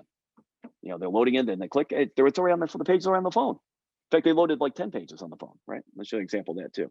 And they get a little lightning bolt icon right next to the search results, and people love lightning bolts and they love to click on it. So the lightning bolt's just extra. I don't know if that's going to stay forever, but man, it's there right now. All right, so let's go take a look here. Steve Nyman's page. This is his desktop. This is sort of the response, same HTML backend. It's just a responsive version of his main site. And this is his AMP stuff. So a little bit cut back, right? You could actually work graphics in there. You could play with this a little bit. I know we're updating some of the sites. We'll probably be working graphics in there. But the AMP's just it's a mobile version of the site, but it's actually a full duplicate of his website. In fact, if you go to nymanlaw.com/AMP, you'll find all the pages right there, right? And it's all canonical back to the desktop version. So Google's, focus on the desktop for when you're doing a desktop search, not splitting up your SEO in any way or your page, links or anything. But on the mobile, it does well. So here we do Boston Criminal Lawyer again. Let's go down to get to the results. Okay, 1, 2, 3. Okay, here we are. Now we're at the results. So here are Boston Criminal Lawyer. Here's 2 results. There's the little AMP right there. Little lightning bolt for Justia, a little lightning bolt for Steve. There it is. There's our page. That page is being hosted by Google. I can get to the Justia version of the page, but I have to click on this. That's a Google hosted page. That page, both these pages actually loaded while the search results, while I pulled up the search results here. So it's actually both pages were loaded up right away on my phone. Steve Nyman, lightning bolt. There's his page, hosted by Google. Okay. Important. It's really important. Let's do Boston Criminal Lawyer. And that's look, this is gonna be a self-serving example. I get it, because it's gonna be a bunch of our clients. But I want you to take a look at this and think about it, because at least for your own sites, regardless who's doing them, you need to do this. All right. I'm not kidding about this. All right. We got all the stuff. We got the maps. Hey, the stuff. It's got reviews. Here we go. Here come the results. Okay. There's Justia, AMP, Nyman, AMP. Okay. Then we had super lawyers, not amped. They'll probably amp it after watching this video. So people also ask, AMP, fine law, not amped, another AMP page, and expertise not amped, another AMP law firm page, another AMP law firm page, and we finish Altman. Okay, every single one of these guys is our client. All right, all amped. That's not true on every search. This is totally self-serving in terms of what I wanted to show. But the fact those are AMP, that is helping them immensely. And it's just technical stuff, and your developer should just do it. And again, if you're running stuff on WordPress, there are WordPress plugins that work and can produce this stuff for you. But if your developer stuff comes back and says, nah, I got this article here, it says AMP's not important, you can do the same thing HTML, total BS. You cannot get HTML pages to be in the Google cache and to load up. And Google cares about speed. And they care a lot. And again, don't think of it that they just want to get to a faster site. It's almost as fast if it's not AMP. You got to think from Google's perspective. Most searches are on their phone. This is where Google makes their money. They need their phone experience to be great. And if you click on a link while looking at the phone and that page doesn't load up right away, you're angry with Google because that's what you're looking at. So you're trying to help Google look better. All right. So just make Google look better. Don't fight them. All right. They'll crush you. All right. Let's go through a couple other things. Site usage stuff. All right. So one thing that you should look at on your website is you should go into Google Search Console and you should go look at the core web vitals. And what this is information coming in from Chrome users as to how they're looking at your site, speed and things like that. All right. So go through there and walk through it. So like this one, this is our answer site that we have. This is subdomain. I didn't want to show a client's thing, but I don't mind showing ours. And these are just pages that are being seen by a number of Chrome users, but it's relatively important. You go to Google Search Console, you'll find it right here on the side here, the enhancements part. I have some that need improvements. All right, well, this is, this thing here is, I got some of the contents sort of repositioning. It's going a little too slow sometimes on mobile, but it's in between the 0.1 and 0.25 seconds. So it's not horrible. It's not in the red. And most of the stuff's good, right? So most, we have a lot more than 3,000 pages, but the ones they measure, it's pretty good. So we have 7 that aren't great.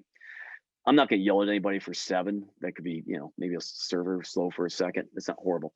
But you guys should go look through it, because Google does like to look at the user experience of people using your website. And this is one way they measure it. And this is the way they measure it. They're telling you how it's working. So it's not gonna be all your pages. Some pages you get might not get any traffic from a Chrome user. They're not gonna have the data. But go through there and take a look at this and try to get this into the green, right? You want it to be good. At least not red, right? At least not red. Things don't have to be perfect all the time to rank high, but try not to be red, all right? So there, you can't even see the yellow. The yellow's right there and there's no reds, so that's good. But again, that's our answer site. Mobile stuff, you gotta have mobile. Mobile first for Google for everything. That's where they make their money, that's what they're focused on. So go through and make sure your things work for mobile, all right? Go, again, you log in Google Search Console right there. And then they have the markup stuff for questions and answers. Obviously, for a question and answer site, I got a bunch. But you guys also can do QA, FAQ markup or question and answer markup. Slightly different in terms of how they're looked at by Google, which I'll discuss in a second. But anyways, you should go look at that and sort of see what the markup is. All right, it's try to make sure it's valid. Right, you don't even want warnings, right? But again, not make or break, but worthwhile. But overall, that first one, making sure you're getting a good user experience, that's important. That's really, again, a speed issue to a large extent. The content display thing was sort of moving a little bit, was what's costing us a couple of yellows there. So I'm not gonna, but again, only 7. I'm not gonna yell at anybody. Next tool from Google Page Speed tool. All right, everybody loves this one. All right, everybody, you guys probably have seen it if you ever looked at it. Again, the URL will be there. Just sort of type in Google Page Speed tool. It'll show up in Google. Again, this is the main site. This is Michael Kraut. He's a LA criminal lawyer guy. This main site, it's 87 on mobile, 88 desktop. It's okay, but it's in yellow. It's not quite 90. But because he has an AMP version, Google's going to judge him on the AMP version. So if I click that little link there, it says AMP version, AMP URL discovered, which is nice. I click on that one. All right, that one's a 91. Now we're in the green, and a 99 for desktop. So that's better. All right. Again, that's because the AMP version is actually the one that's going to determine how he's going to rank in the Google search results. So what's the short answer here? Saw it before in my sort of setup search with all my clients, but that doesn't matter. You got to get AMP. All right. Just do the AMP. You want to get into, and they actually would be even better using Google Search Console. I mean, Google's search cache. So that you just got to get into Google cache. That you need to do the AMP. Big, that's a BFD here. Content most important, AMP probably the second most important thing. Again, it's been around for a while. People can do it. It's not hard. All right.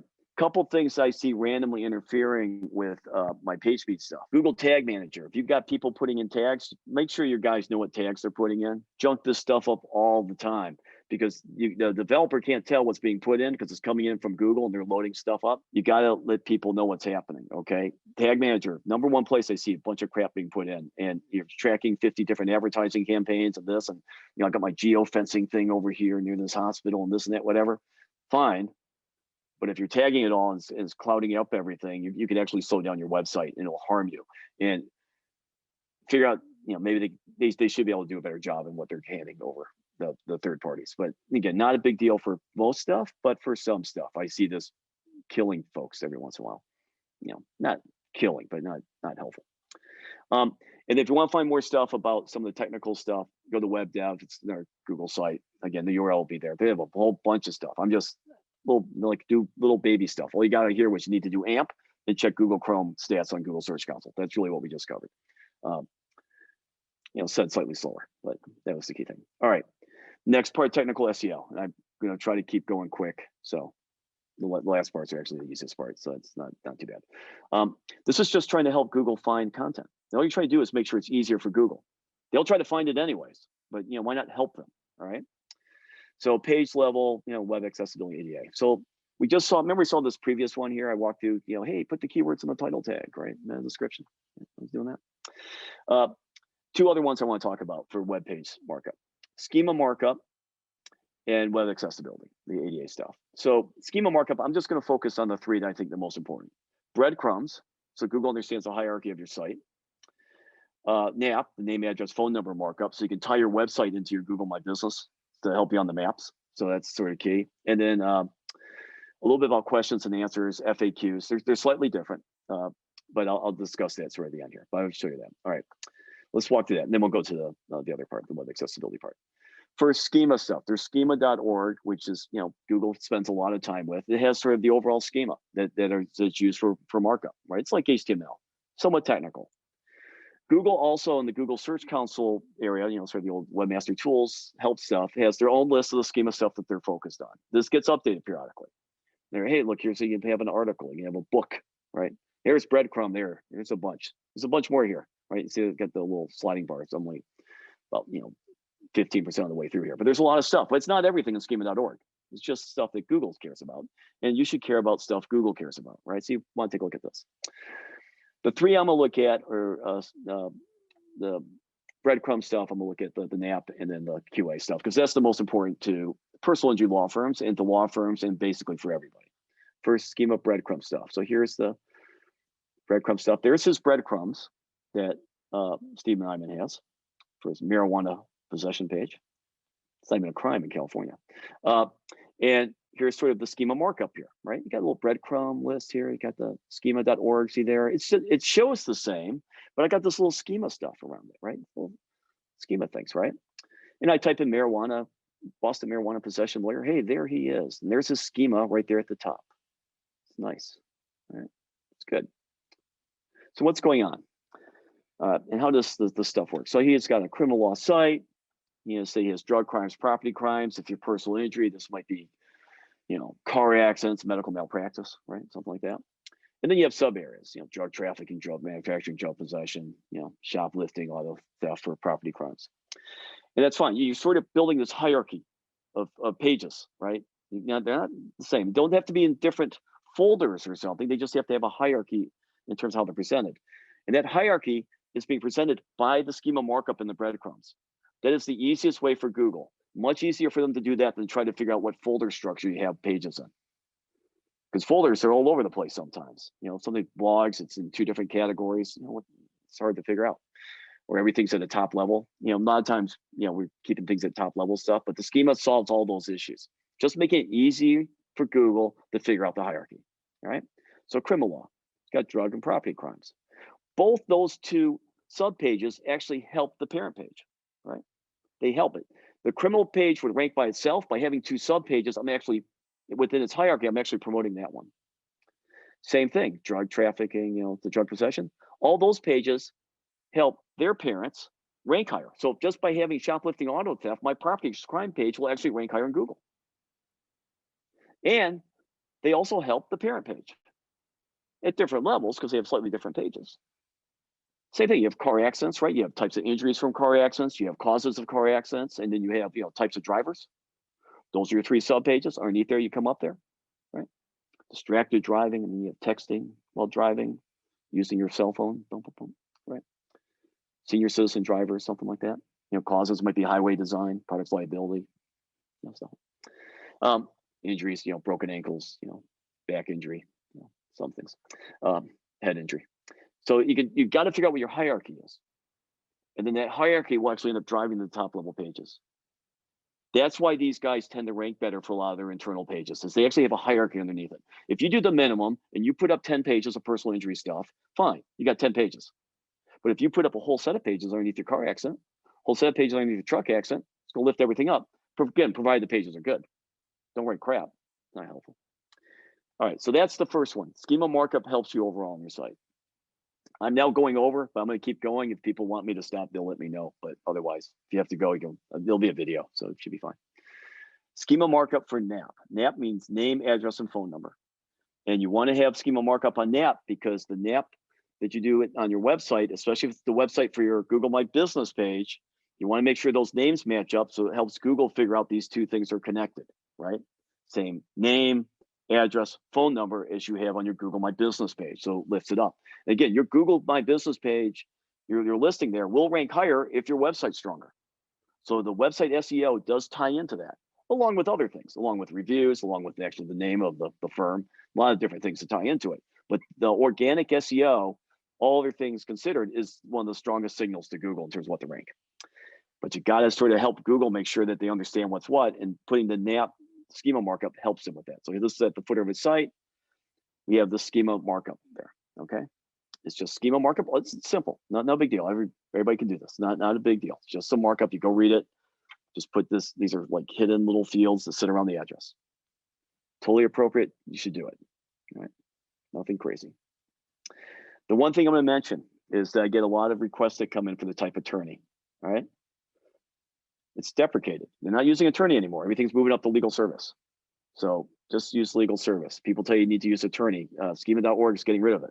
So just go to legal service right now. We don't need to, it's not gonna help you use attorney, all right? There's ours and Steve Nyman's, all of ours say legal service, right? Except for I think we got like 2 that say attorney because someone, a SEO person said, no, it had to be attorney, but you're not gonna help, all right? All right, again, schema markup for now, that helps you with this, okay? It matters a lot. So try to get that onto your website. Most firms are doing it. All right, schema markup for FAQs. So you got FAQs and questions and answers, 2 slightly different things. FAQs are like an FAQ page, and that's basically stuff written by you, the law firm, for the most part. Questions and answers tends to be more forum related, you know, accepted answer, suggested answer, different levels of stuff. Like our answers.justia.com, that's forum, right? Website might be an FAQ. So there's 2 separate types of markups. And you can use microdata or JSON LD, but you don't really need to know that. It's just technical stuff.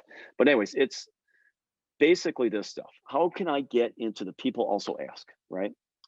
So this is what people ask. And they go in there on that part. And then this other part here, this is Justia's page. You know, I typed in, granted, I've typed in estate planning FAQs to pull this stuff up. But this one actually are 2 FAQs that are on our page. This is an internal page of our main site that we actually have marked up this way, which may or may not also be in the people also ask. But these are particular to our page. So the people also ask, this also ties into Google Voice and a bunch of other things. But the main thing here is people see this and they sometimes will click on this. This gets a decent amount of click through as Google tries to keep people on Google. You know, so they try to give some of this stuff. Google's telling you what questions to answer. So go look at these questions and write better answers if you want to know what to do, right? Write better answers. Normally I write the question and then I rephrase the question as an answer. And then I add a couple more sentences, you know. What's the statute of limitations for car accident cases in Idaho? In Idaho, the statute of limitations for car accident cases is 2 years from time of accident, you know, something like that.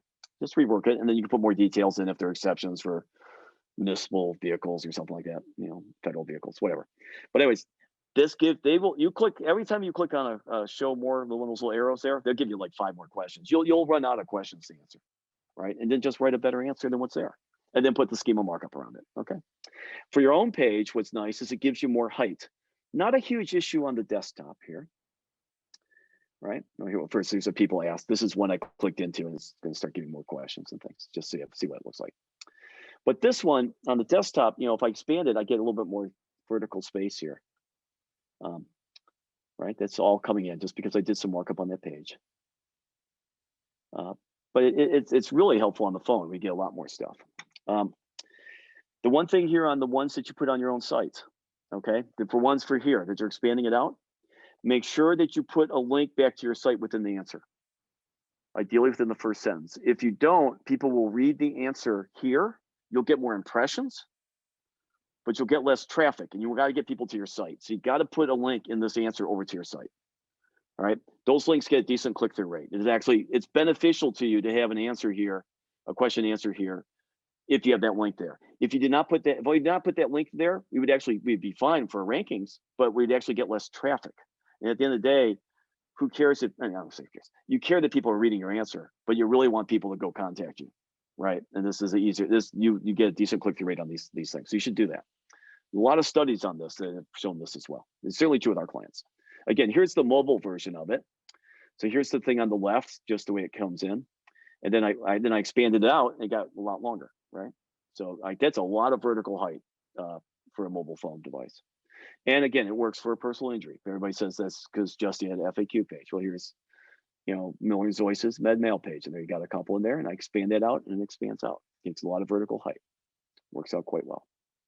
So again, it's something you can do. You can do QAs anyways. Google will try to find it anyways. But if you especially want to show up on your own page, you need to do the markup on it. Again, I think FAQs markup is probably a little bit better than QA markup. Both will work though. Use accepted answer if you use QA markup. Don't use suggested answer. That will not work. All right. So that's the QA part, right? For the question, answer, things. Good idea.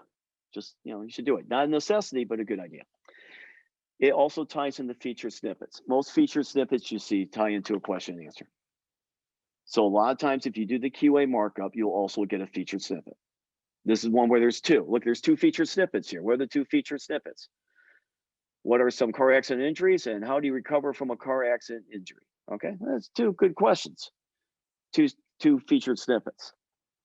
All right, QA is also featured snippet time. And again, if you ever want to see someone, you see a featured snippet, you see a QA and you want to beat it, write a better answer. Question, quick answer, more text afterwards. All right, work some photos in, why not? Worked it into the markup. Just a good idea to do. And here's a little thing of how Google's featured snippets work. They have it on Google. You can go read about it, but I gave you the big hint. All right, very quickly here, web accessibility. There's gonna be a lot of lawsuits in the future. Already are some. Obviously, it's a good idea anyways. There's some checkers. There's these URLs are there. There's a checker CA. It's a pretty good one. There's this Wave plugins thing you can put on Chrome that works out pretty well. And then W3org has a whole bunch of accessibility ones. Here's the key thing is, and this has actually helped us a lot because, when the Domino's case came out, we started seeing some lawsuits coming in. For us, I mean, I care about web accessibility, but it's also good SEO, right? They force you to do things. Everything that web accessibility sort of gets you to do is actually good for your search engine optimization, your Google rankings, right? And eventually, you could see Google looking at web accessibility as being one of the measurements they use when actually ranking your site, right? Not saying they're doing it quite yet, but they could, and it'd be easy for them to check. So you should do it. And if you don't do it, you'll end up getting sued, right? So just run through these checkers. I gave a few checkers. You can go look at a bunch, but check your site on it. The sooner the better, right? It's, I know Trump didn't put someone to actually enforce this stuff and put standards in on the federal side. They will come in, which will actually be helpful. Then you know what they have to hit. You don't get sued. Domino's case showed that you get sued if there's no standards, right? So it's a Domino app that wasn't accessible. So it's, something you need to do. Good for SEO. All right, last part, site level stuff. Not a lot here I'm going to cover. Make sure all your pages are getting linked to somewhere. I normally put up a site map just listing all the pages. There's lots of pages. You want to also submit a site map to Google Search Console, which lists all the pages. Give priority to things. Prioritize your homepage the most, your top practice areas the most, probably your attorney profiles, your your lower pages, not as much. Not as big. Listen, the prioritization for the Google Search Console doesn't quite matter that much. If you update a page and you really want to make sure it gets updated in Google, go to the Google inspection tool on Google Search Console and do a hand check on it. That'll force Google to update the index right away. Not a big deal, but you need to get in the Google Search Console. So if you don't know what the hell I'm talking about, read Search Engine Land and then you go to the Google Search Console and make sure you have access to it. Schema markup of breadcrumbs, again, helps your overall site, right? Same photo that we had before. Nothing fancy on that. Your site helps your site. Remember this? EAT. It's also website focused, all right?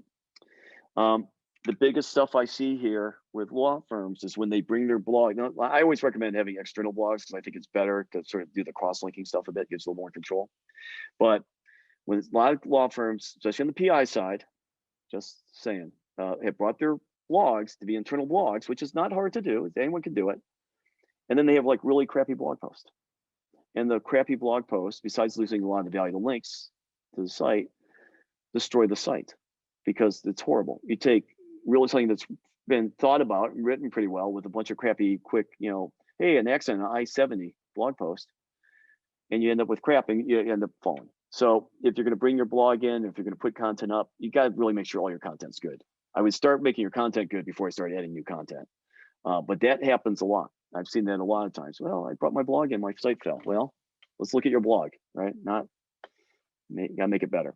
And just remember that, Google looks at your site as a whole here. All right. This is your site as a whole. Don't have, even if you have like different practice groups, make sure everybody's doing their part, right? The PI guy's doing great, but those DUI guys have outdated laws. Don't allow that to happen. All right. Don't allow it. Or if you have family lawyers and they haven't updated their part of the site, everything needs to be updated. Don't allow holes to be there. It'll impact, your great car accident page, even though nothing's really changed for that. The last sort of thing I'll say here is that if you're going to write a bunch of locality pages, I get a lot of people that write a personal injury page for 15 cities, right?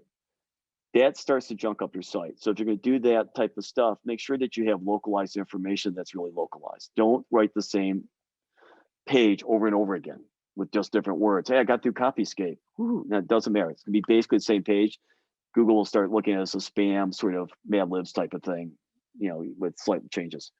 Try to get real local stuff in there, right? Most dangerous intersections, right? The courthouses, example cases for particular cities. Don't just put in a basic BS page, right? If you are going to put basic BS pages, try to keep them on one part of your site or put them on a subdomain and just get them away from your main site so it doesn't drag everything down. I've seen a lot of people writing.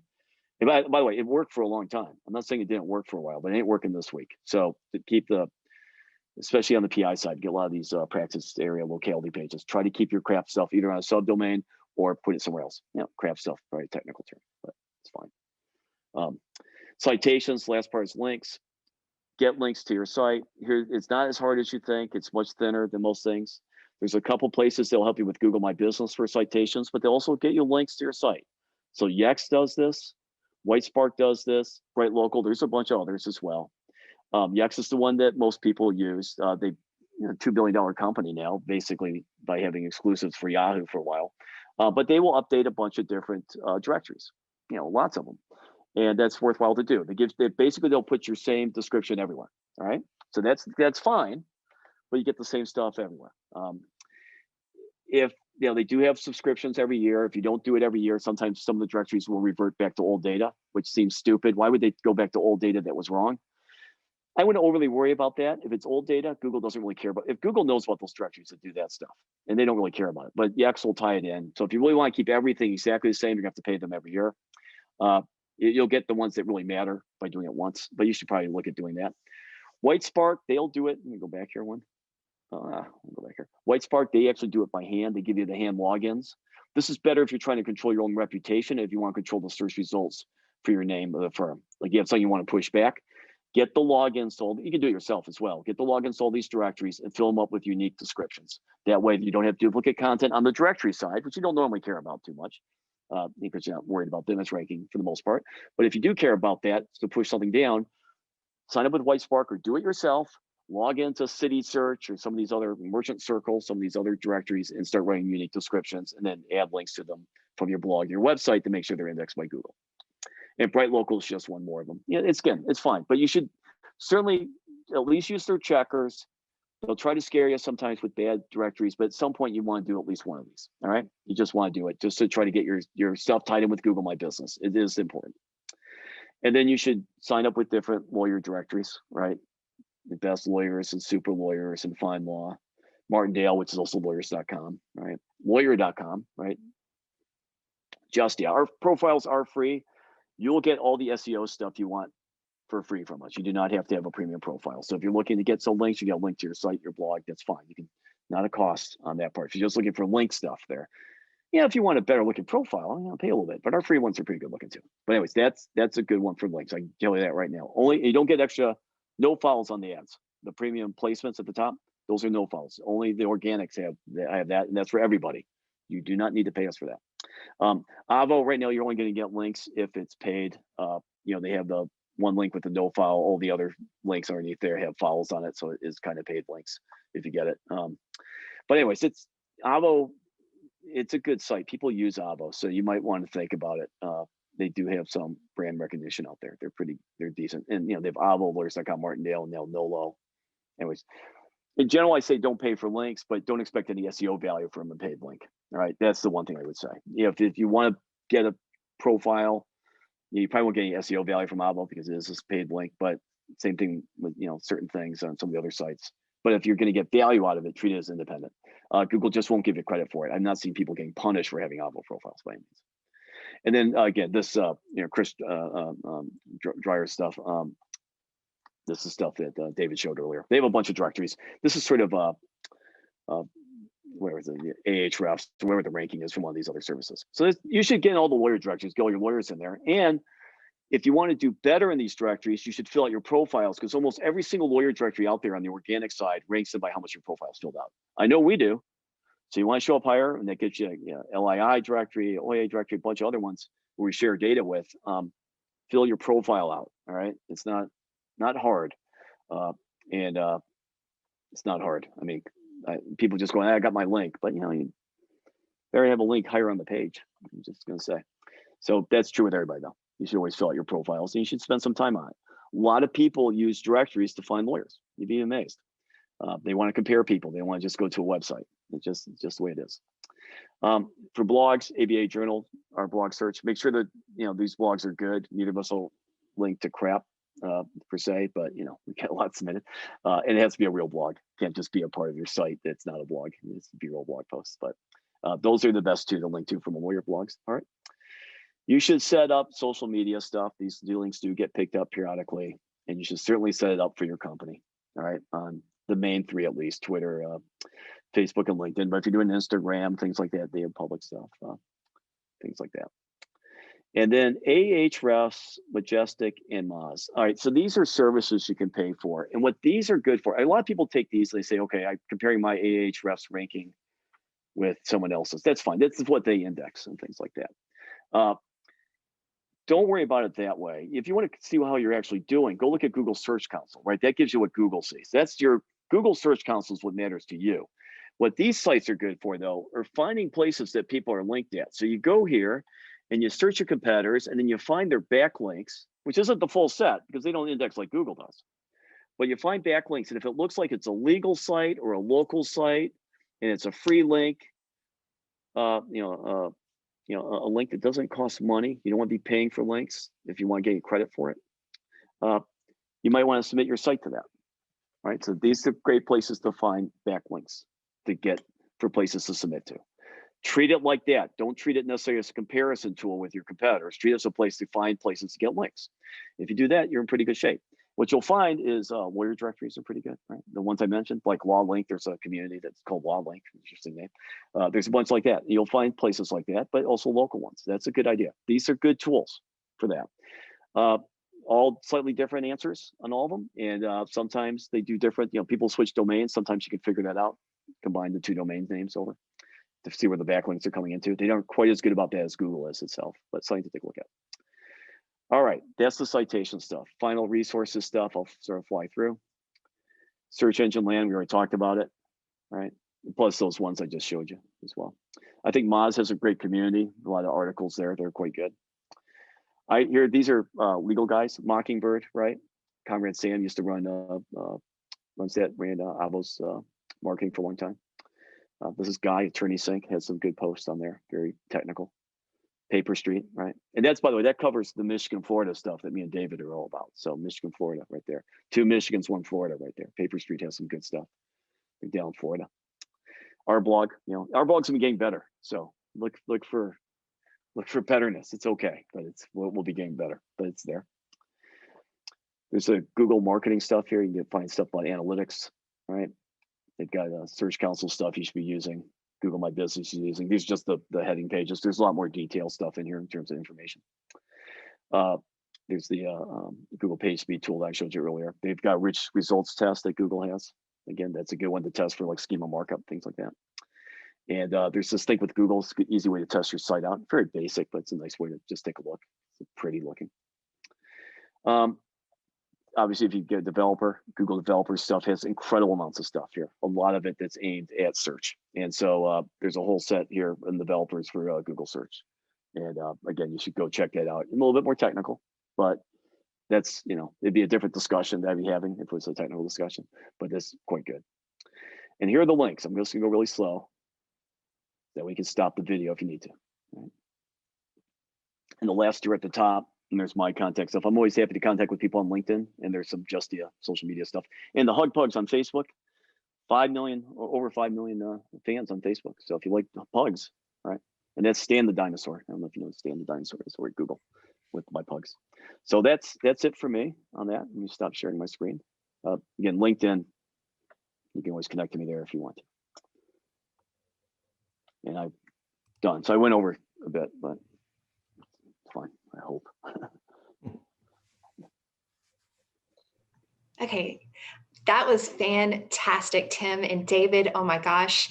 I literally almost did a poll saying, how many people would like Tim and David to come to your office and then show you how to do this? But the good news is we do have a recording of this. I know that I'm going to refer back to it, and I'm also going to be looking at your slides because you guys covered a lot of great things today, and we definitely appreciate it.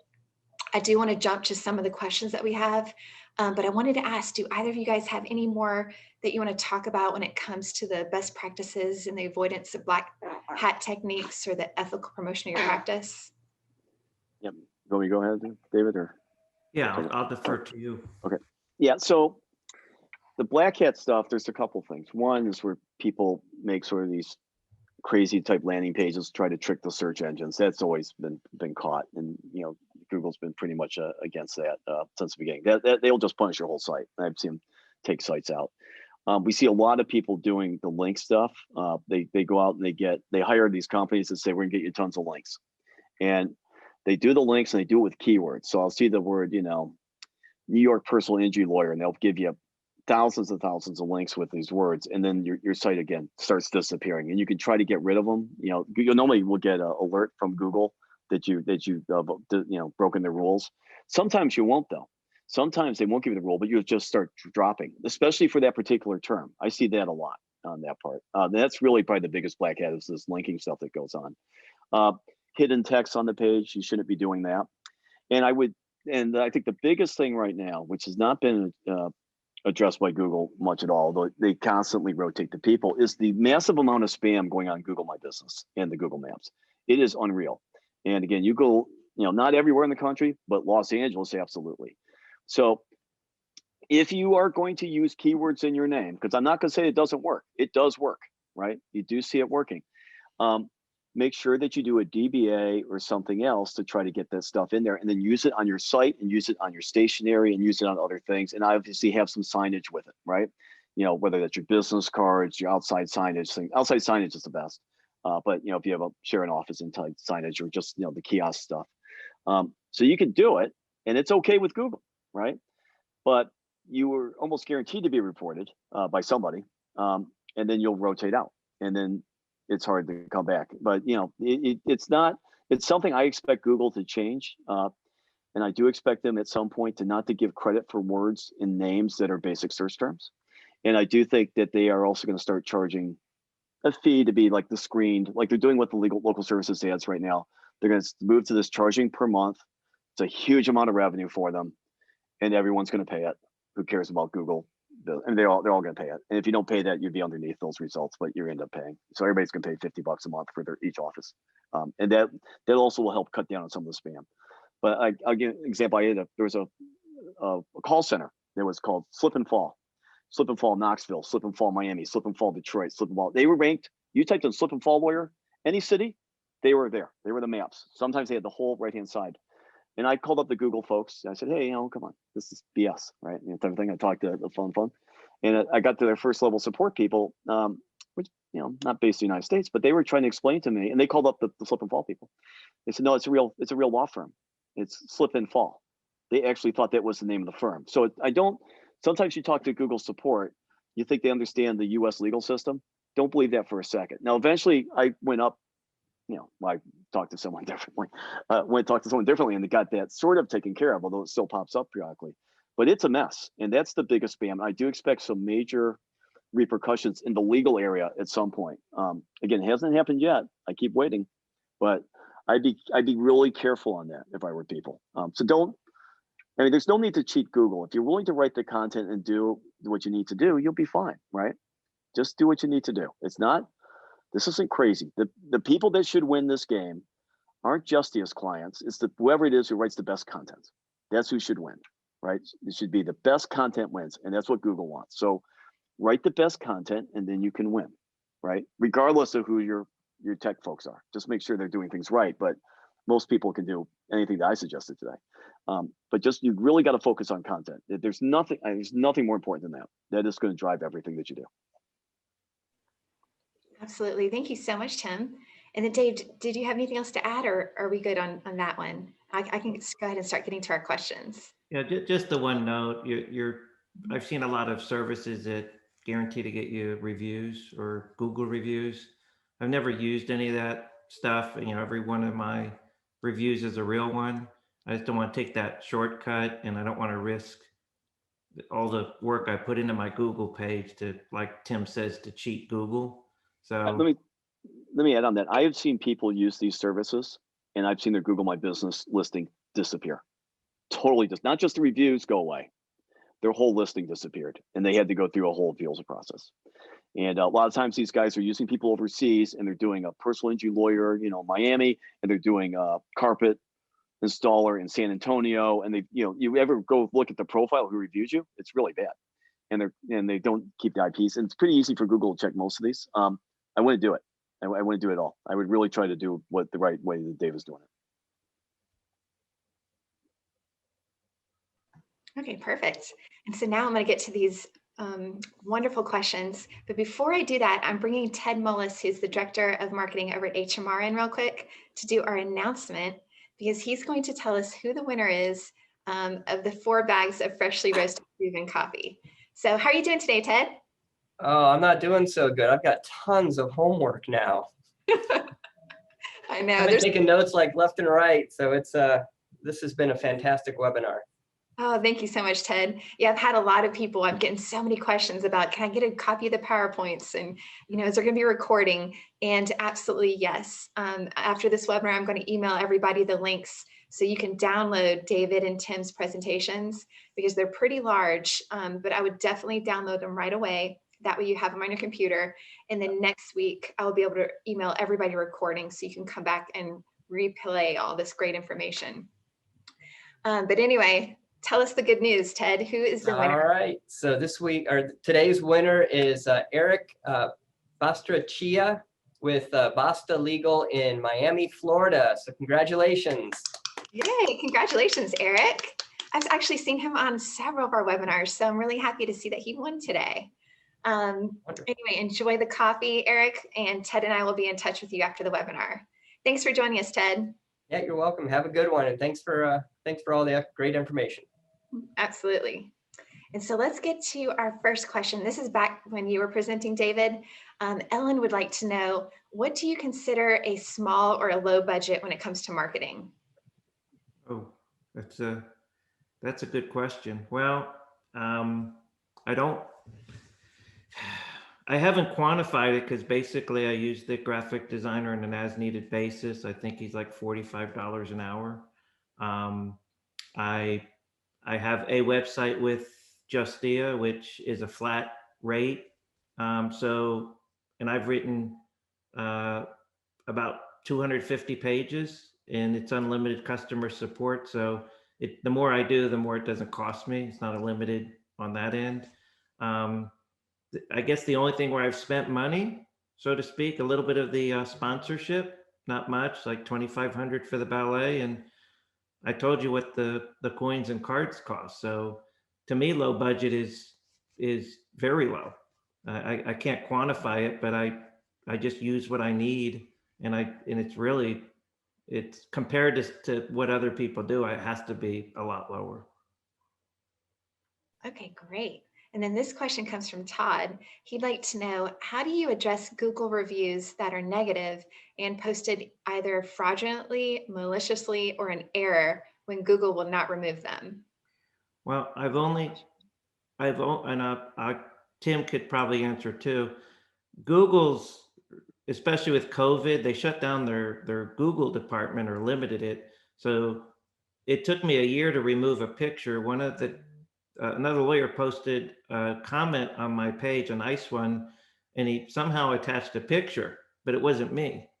And so there's this younger guy, nice head of hair on my Google page. And it took me a year to get rid of it. So Google is not really that fast in responding. The other thing I'll mention, I didn't mention, is that there were also some things, if you made some minor modifications to your page, like hours or something for some period of time, some people were then getting their Google page flagged. So I've only had two bad reviews, and one of them I did challenge, and I think it got removed, and the other one was on another Google page, and it didn't get removed. Tim may have some more information, and there's some companies out there that specialize in that.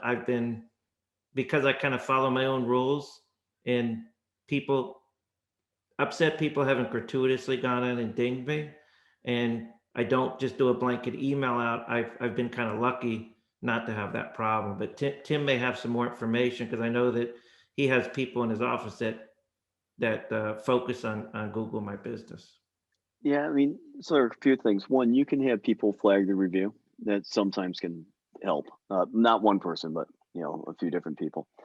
You can call them. You can sort of write stuff up. But it's not always. Sometimes it tends to be seems like the number of people who flag it seems to be what will help with something disappear. If I say if anything, you can talk to their support people. That is very rarely. It might be for a photo, might be okay, but not for reviews. Doesn't seem to be too helpful. It's just that, I don't know what to say. It's not, it's what it is. There are sites though, I think like 5-star review sites, some of these other folks that actually specialize in getting bad reviews removed in some way. And my guess is what they do is they have people with credibility within the Google community that flag reviews, and they use it in that way. I've just told people if it's not real, flag it. Try to get some other people to flag it, or just write a response that says, "Hey, you are not a client." Right? I think the more difficult ones is when someone was a client, but you can't go into the details. And we've had people who've had like mental illness and stuff that you were representing. More, not so much on the PI side, but I've seen this on the criminal side for sure. And it just gets hard. I mean, that's a hard thing to do, because you don't really want to bring that up in your response in any way. And that, sometimes just one antidote is always getting more good reviews. People, I think everyone knows who looks at Google reviews that there are fake reviews there, and there are fake bad reviews, and employees leave, things like that. They happen as well. Same is true with almost any review service. And so from that standpoint, I would just keep focusing on getting more good reviews and respond if you can. But I'd also respond to the good reviews as well. I mean, I would say thank you and things like that. And when it was a bad review, if we don't have this person in our client file, we don't know who the person is. We never have someone. Most of the time they get bad review with a fake name, is my guess. So pretty easy to respond that way. So there's no way to actually control Google reviews and prevent the post of reviews, right? No, you can't. You can flag it, but that's about it. Getting more good ones. I will say on Justia, we require proof from people. They at least have the real name. We tell the lawyer who it is, right? And that we only put their initials up, and they don't want their initials up. We're not going to put their whole name up. They don't want that. But the lawyer's going to know. And if needed, we'll ask for proof. And if the lawyer wants to opt out of client reviews or lawyer reviews altogether, they can. I'm not going to force people to have reviews on their profile, but they have to opt out on it. So that's a little bit better way of handling it. I think the bigger thing with us though, and I actually got this from the guys at Avo, where certain reviews were coming in, and I remember I talked with Mark. I remember we were going back and forth how to deal with it. And what he did is he set up that system. He said, if you're a lawyer, you object to an Avo review, they will flag it. They'll reach out to the person, give them a week or so to respond with proof that they were actually a client. And that would be sort of where it went. But they did not actually give you the client's name. I'll actually give you the client's name. And if that client's name doesn't match up with the papers they send us, then I'm removing it. It needs to be the real name that matches up. So I'm not trying to play games here. I'm not saying you have to say who the world is, but I do think that the attorney should know who the hell is reviewing them this way. I think I know there's reasons for anonymous stuff, but No, and I do not use client reviews on ratings because I don't think clients have a clue as to who's a good lawyer or not. I don't think that's true. They know outcomes. They don't know good legal practice. So attorneys can rate other attorneys, but not clients. So which I think is reasonable as a lawyer. So I thought it was more reasonable, at least the way I thought of it. And Joseph has a question. Do you ask clients to post reviews across all platforms, or do you pick and choose which ones that you would like to increase? I guess that's for me. So I think the most number of reviews I asked is 7, and I might ask somebody for 7 different reviews if I've done a free case for them. Or I feel that they have the energy to do so. If I'm only going to get 1 review, I'm going to try to get Google because that's the most important. So I have different emails and sites that I ask for reviews on, and there was one client, we got him 10 times the policy limits. It was $1 million case. And it took me a year for him to write the review. And after 8, I just couldn't let that one go. So, and it's odd because somebody I spoke on the phone for 5 minutes about their dog jumping the fence, was so happy to talk to a lawyer. Then I just segued in, it's my pleasure to help you. Here's my number. Do you think you could help me out with a review? And the dog jumping over the fence person wrote a review the next day, and the $1 million guy took 8 months. So it's kind of crazy how it works. Absolutely. And this is another question for you, David. Paul would like to know, is your newsletter by email or by mail? And what do you use it for that? Okay. The news, I used to do a lawyer newsletter, but it bored me because I didn't think people wanted to read about lawyer stuff. I'm not against them. So I have a constant contact account, and I think I have almost 700 people on there. So, and I'm up to about 100 profiles. So, that's my distribution, and that's part of my low cost marketing because I think my constant contact account's like $50 a month. So I don't pay for any print or mailing or anything, and I just click a button and it goes out. Awesome. And then he also wanted to know, what are the paid links that are worth their cost? Do you have any suggestions? That would be for Tim. I don't think, if you're looking for SEO, no paid links worth its cost. All those are getting discounted out, and you can almost be absolutely sure that every single one of those has been reported to Google. That Google has a whole database of it, and they know it. They just know it. I mean, I myself have reported paid links, and I'm pretty knowledgeable, right, in terms of the legal area. So I don't think there's a lot that haven't been reported by me, but also any place. I think they all sort of get reported by lots and lots of people. So don't buy a profile and something to get the link, right? You'd buy it if you think you're actually going to get traffic or something from that profile. So you might go with Avo, right? Because you feel like Avo is sort of going to help you in some way, makes your profile look better. You have the Avo 10 or whatever in that way. But I would not, if you're trying to do it for SEO, forget it. Don't even do it. You're much better off, there's plenty of free places you can get links. Much better off focusing on the free places and then building up the profiles or whatever it is around the free places that you're getting the links at. If you run your stuff through Yext, you're gonna get a lot of links, right? Just through Yext. It's just gonna happen. And some will have no follows, some will have follows, but it's free. So even if they have no follows on those links, not supposed to give credit. A lot of times Google still gives credit to it. So it's not, it's sort of what it is. So I would look at something like that, or White Spark if I was looking at major directories. And again, the stuff that Chris put up on the Rankings.io site for lawyer directories, that's a good place to start on that part. And then with us, I would really fill out your profile. It'll make it better for you on that. Okay, great. And I'm going to take like 3 more questions, but we are getting so many comments from all of our attendees. Thank you. Saying, for example, Mark, he says, thank you, Tim. That was an excellent presentation. And then also we had a comment from Patrick saying, thanks, David. Wonderful presentation. I appreciate your time and effort. It makes me so happy to hear that you guys have enjoyed this presentation. Another question for you, Tim, is it helpful to upgrade existing pages to include some of the things that you were speaking about, or should you start from scratch? That's I would normally try, if I can, I'd fix up my existing pages before I do new pages, right? I try to get that stuff locked in. There's nothing that says a page has to be static, right? And that includes blog posts. You could go update blog posts as well. So if the laws change, you could say recently updated and update the laws that are there. I think that's actually helpful on things like that. But there's nothing that stops you from doing it whatsoever on that part. So yeah, I would start there and then build up. But you got to have, you want to make sure everything you have is good, right? Before you do more. You don't, otherwise, if it's not volume as much as it is goodness. And then once you have goodness, then it goes to volume. Absolutely. And this is another question for you, Tim. I've been with Justia for more than 10 years. This question is from Jeff. How much of this search optimization stuff that you've been discussing about, like with Justia, is doing for him as part of its basic charge? He has a website, he's got a blog, and he works his blog much harder than he does the website.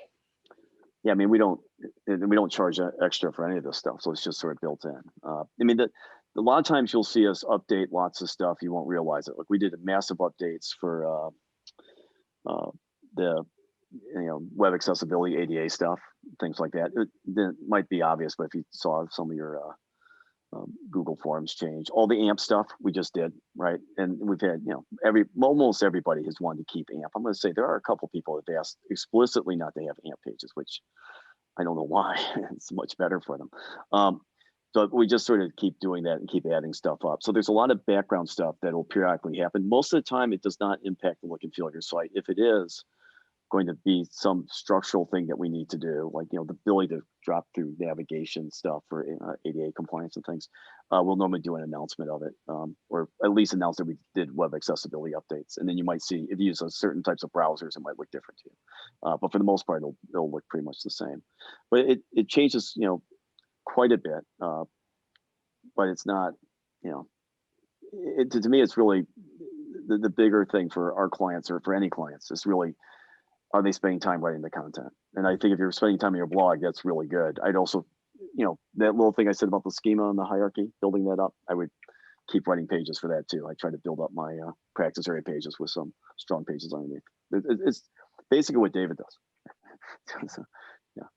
Absolutely. And this last question comes from Gordon. He wants to know, my firm has focused on one particular area of law. We used to practice many areas of law, and the other practice area pages are they've got high quality. So I'm afraid to remove them. I'm concerned because that it might hurt my website's SEO. And the problem is that I'm getting phone calls from areas that I no longer practice anymore. So if I delete these pages, will my SEO be negatively affected? It could be. So normally what I would say, I would start off by just putting some text on top of it saying, we're no longer taking cases in this area. This is here for, informational purposes only, something like that. Put it at the very top of the page so that people know you're not taking those types of cases. We see this a lot in products liability stuff, right? Where people had products liability cases wrote a lot, and the products come and go all the time, right? I mean, or Bextra, I know what's going on with stuff like that. So Vioxx, so things sort of move along. But if you can start running other good pages, you can remove them. If I did remove them, I'd check to see if I had backlinks to them. So I'd go through Google Search Console and see if other people were linking to these pages. If they were, I'd try to find if I could redirect them someplace, because I don't want to lose that link value. But otherwise, it's not good. Otherwise, what I tend to do is I don't just remove them. I do a 410. I tell Google explicitly that I remove them, so that it's not a guessing game. They don't think it's accidental. Although if it's just a few, 404 is not the end of the world. But I wouldn't want to get rid of, like I've had some folks that have gotten rid of like 2/3 of their site, right? They were in one practice, they went to a different practice. They say, I don't want it. And that did tank their SEO. If it's, 5 pages, 10 pages, not a big deal. If it's under 10% of your site, not gonna be a big deal. But you do want to check the backlinks first. So go to Google Search Console, check the backlinks.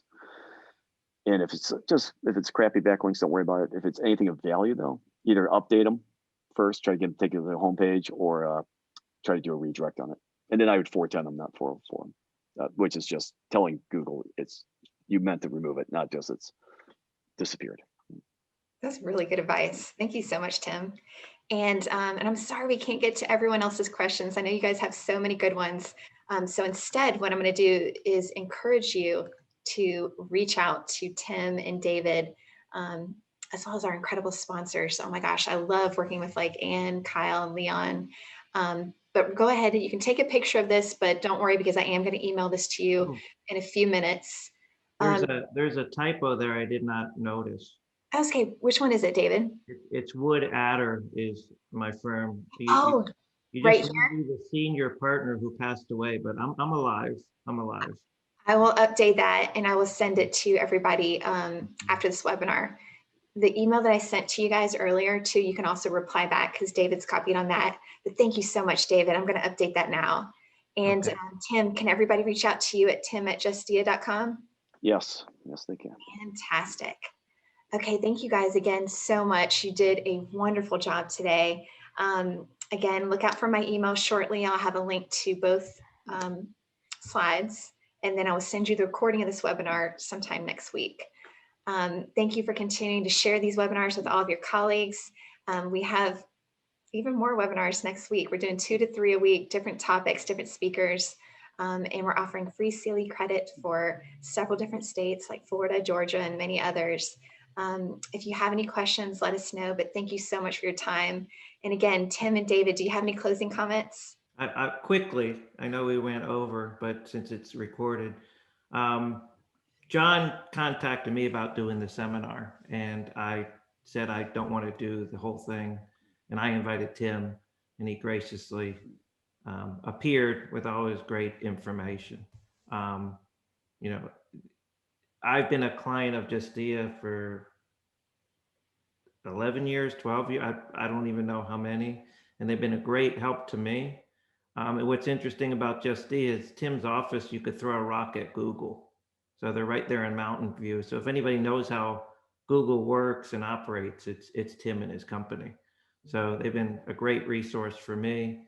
And on my end, for the people out there, you know, I like making friends in other cities and states and increasing my network. So if you need any help with your marketing, I'm not asking for anything, just making connections.